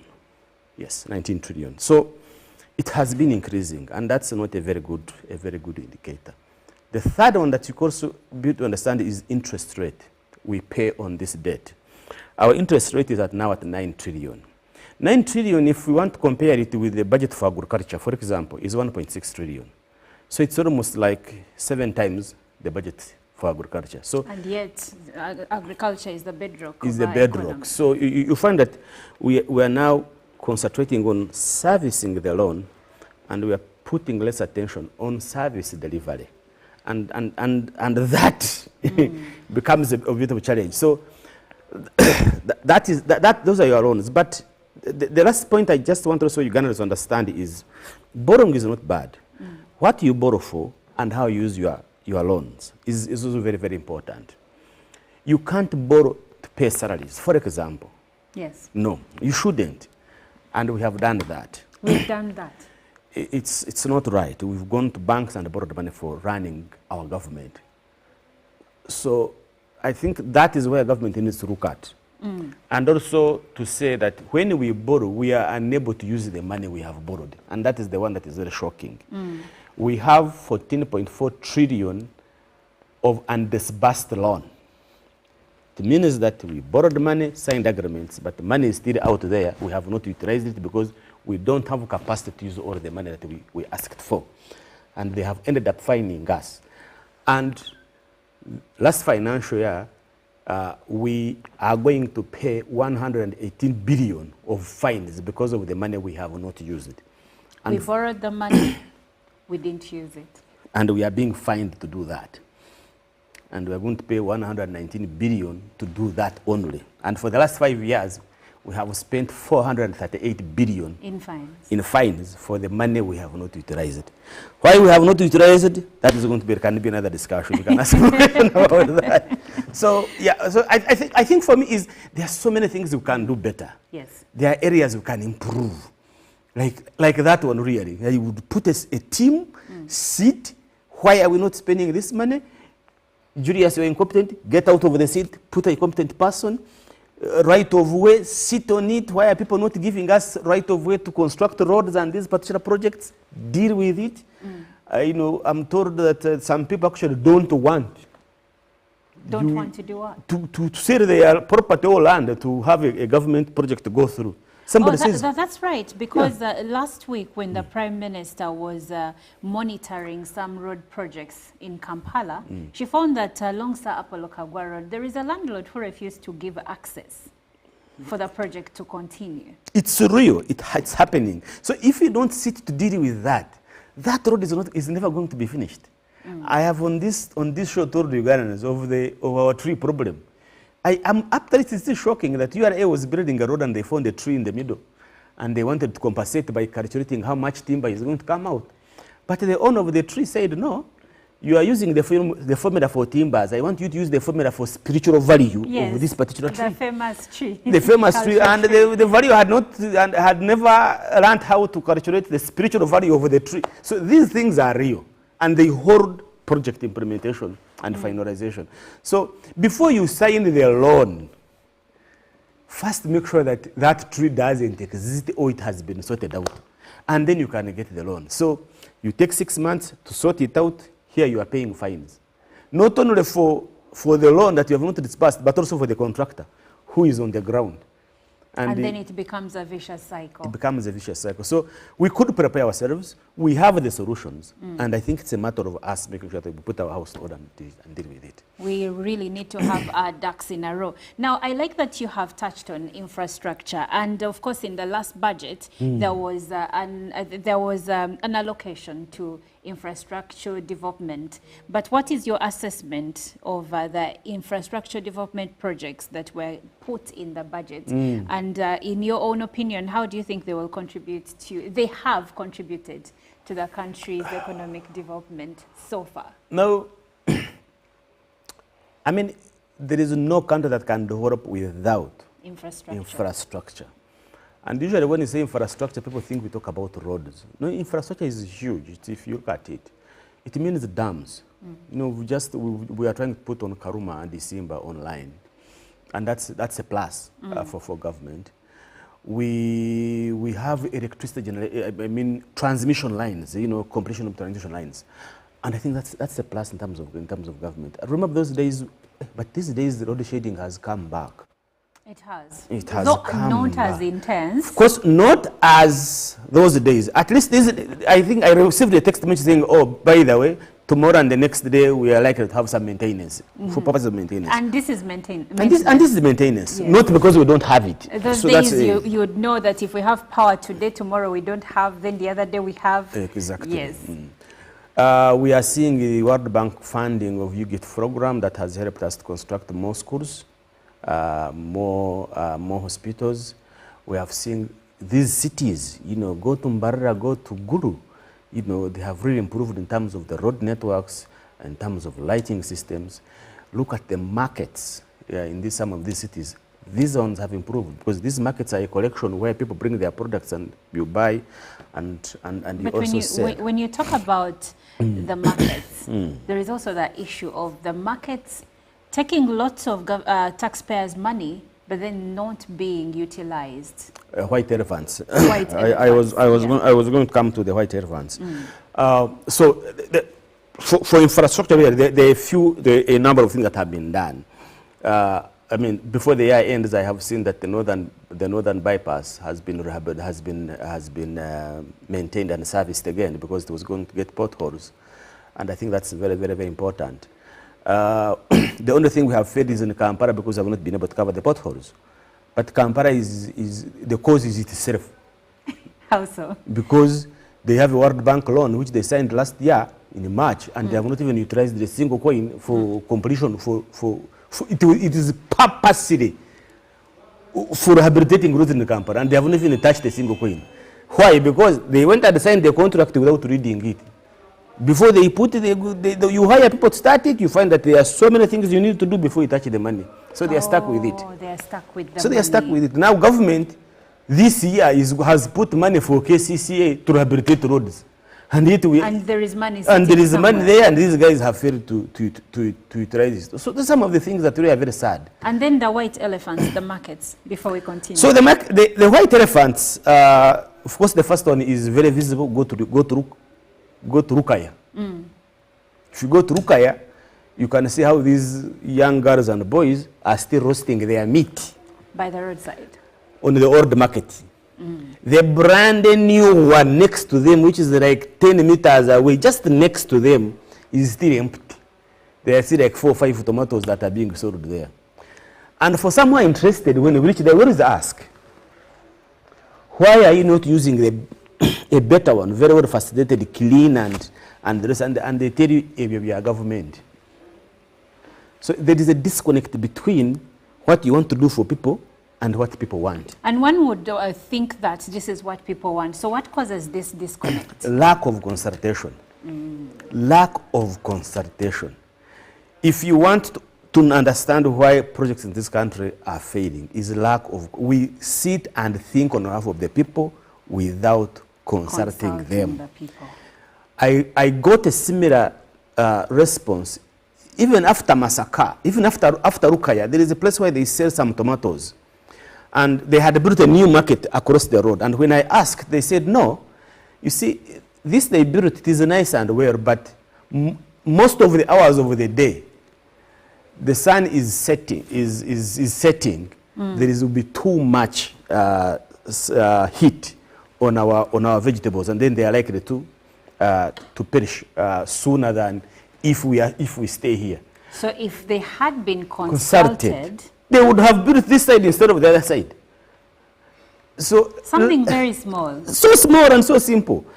And this about, and when you tell people consultation, they say it is very expensive. But it's now more expensive than build a white elephant. Of course, white elephants are not about markets. We have so many white elephants, and which we think really government must stop, because we are wasting a lot of money. We have Roboa. Government must really look at Roboa. You can't spend 400 billion on something that you can't even inspect yourself. Sometimes it is easy to cut your losses and say, let's move on. But there must be something good that has come out of the 2023-24 financial budget. We've talked about them. There's so many good things. No, we've talked about them. Is the problem that only the two things, the bad two things, just overshadowed all the other good things? But there are very many good things that we have done. Students are still going to school. Children capitation grant has been paid. Medicines are still going to in hospitals. I told about schools that have been finished by UGIFT program that was financed by World Bank. I told about USMID. It is a program that has really made these cities construct roads, lights. We talked about the markets in these particular districts. All these things are still there. The parliament is still functioning. We pay them salary. I see where you're going. I see where you're going with that. These guys spend 2.5 billion per day. Yeah. So, I mean, they're still functioning. The parliament is still functioning. And despite their challenges, I hope they will get out of it. Okay, so how do you think the budget of 2023-2024 address the needs of the vulnerable populations in the country? I think that the coming budget has a number of things. You have PDM, 1 trillion. And when I say people are like, oh, Julius, PDM, I say, yes. You see, a kid is born, it grows, stands up, starts walking, and goes running. So when you are measuring the performance of a running kid, you don't put it on the one who's just been born 2 weeks ago. So we are now at the running stage, and I'm glad that we are not disappointed to shut it down, that it's going to help us. It has problems, that's it, but it is very important that we focus on that. We have SAGE. SAGE is a program for the elderly, has been maintained around 200 billion. So I think that's one area. You have money in agriculture to have been put, and specifically there is money for seed certification. You don't know how farmers suffer buying fake seeds and fake inputs. So now government has put in place money purposely for that seed certification. I'm very happy that we have put money for vaccine production by NARO. Because as you're aware that farmers, especially cattle farmers, have suffered with the kind of acaricides that they are currently using. One farmer was telling me that these days you spray a cattle that has got ticks, the ticks are just getting fat. They can even smile at you because you are giving them more nutrition instead of killing them. You have a point. A friend of mine has a very large farm where he grows sorghum, and he sprayed and lost over 45 acres of sorghum because of what he used to spray. So there is also, we have also purchased foot and mouth disease vaccination for the cattle corridor. Yes. And I mean, and you see, farmers, we're talking about taxing them, but they are suffering because you can't close markets throughout two years that you can't move your products, and then that's your only. Yeah. So I'm glad to see those particular elements, money being put there. Okay. We have seen money for Uganda Heart Institute has been put in place. We have seen funding for the Cancer Institute that has been put in place. We have seen funding for blood transfusion that has taken place. I mean, there are those particular elements, and that we can take a whole day explaining and even putting numbers on those particular areas. Okay. But like the Baganda say, you're asking for exactly. So there are more things we want, but really there are those that are there that we need really. That we need. And now as we close, what role does the private sector play in, what role does the private sector play or contribute to the financial budget? Or how should we even be contributing? You see, this country is a private sector led. Private sector led. It's a private sector led economy. If you're to use statistics, they are the ones who are going to contribute 45% of the entire revenue collection. And the government better listen to these people, because if they start closing shop and you are overtaxing them, then that 45 trillion, that 45%, the 31 trillion that URA is going to collect, I can tell you is not going to be realized. Because if supermarkets start closing, if business people start closing and they find it difficult, you are not. So in fact, I would want to see government asking the private sector, how can we help you to grow? That's very important. And I would like to see, actually they have put money in UDB, and I was also actually told that this time around, they have put the money in the Uganda Post, in Post Bank. Yes. Specifically for commercial farmers and also medium and small farmers. Specifically to get money at a very low interest rate so that they can be able to increase their production. So I believe there's some of the areas, but private sector is playing a very big role into the economy, and they add value to agriculture, And I think for me that's very important. So we need to facilitate them to be sure that they are better. So the budget speech is tomorrow. So the budget speech is tomorrow, but this financial year budget is ending on 30th June. Yes. And then the one for 2024-2025 will start on 1st July 2024. Now, I've been reviewing the performance of the financial budget 2023-2024 with Mr. Julius Mukunda, the Executive Director of the Civil Society Budget Advocacy Group, CISBAC. And he has given us so many interesting details and highlighted so many key areas that the government has taken hold of, and of course those that need to be looked into. But we can't go any further than this. Thank you so much for doing this with us. Thank you. Pleasure being here. And please, Ugandans, watch tomorrow. The budget is going to be read. Tune in. Tune in, and of course you will be seeing that live here on UBC, your national broadcaster. My name is Olive. We'll take a short break, and up next is Sports Updates.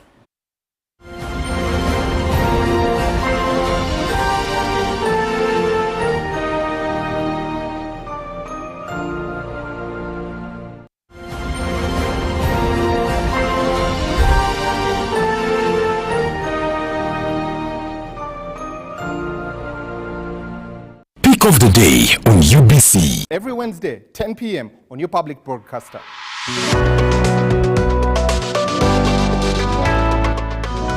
Was brought to you by. I'll call you every day, yeah, yo, baby, You can now get all the Chibuzi out with MTN voice bundles. Call all networks. Kubei Dondoro. Buy a 25-minute voice bundle for only 1,000. Or buy any daily voice bundle of your choice. Dial *100*21# and select daily, or use the MyMTN app. When we talk together, we are unstoppable.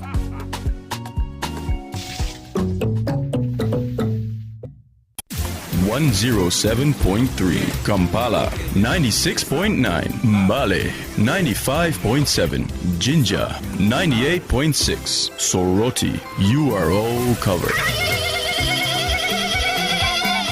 UBC Butego. Yikwa dola winikune. Asoka muriyo. Atekeri na iteso ibija sesi. UBC Butego.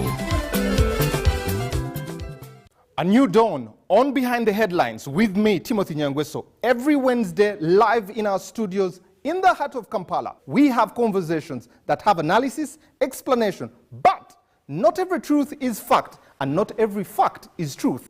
Every Wednesday, 10 p.m. on your public broadcaster.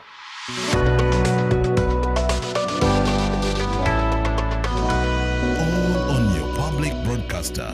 UBC, inspiring Uganda. UBC is the national public broadcaster. We educate, inform, entertain, and inspire our audiences. You can watch us on free-to-air channel 001, DSTV channel 282, GoTV channel 371, Star Times channel 201, Zuku TV channel 20, and Azam TV channel 350. Even when your subscription expires, you can still watch UBC for free on your pay TV platforms. Live from UBC Studios in Kampala, this is Good Morning Uganda.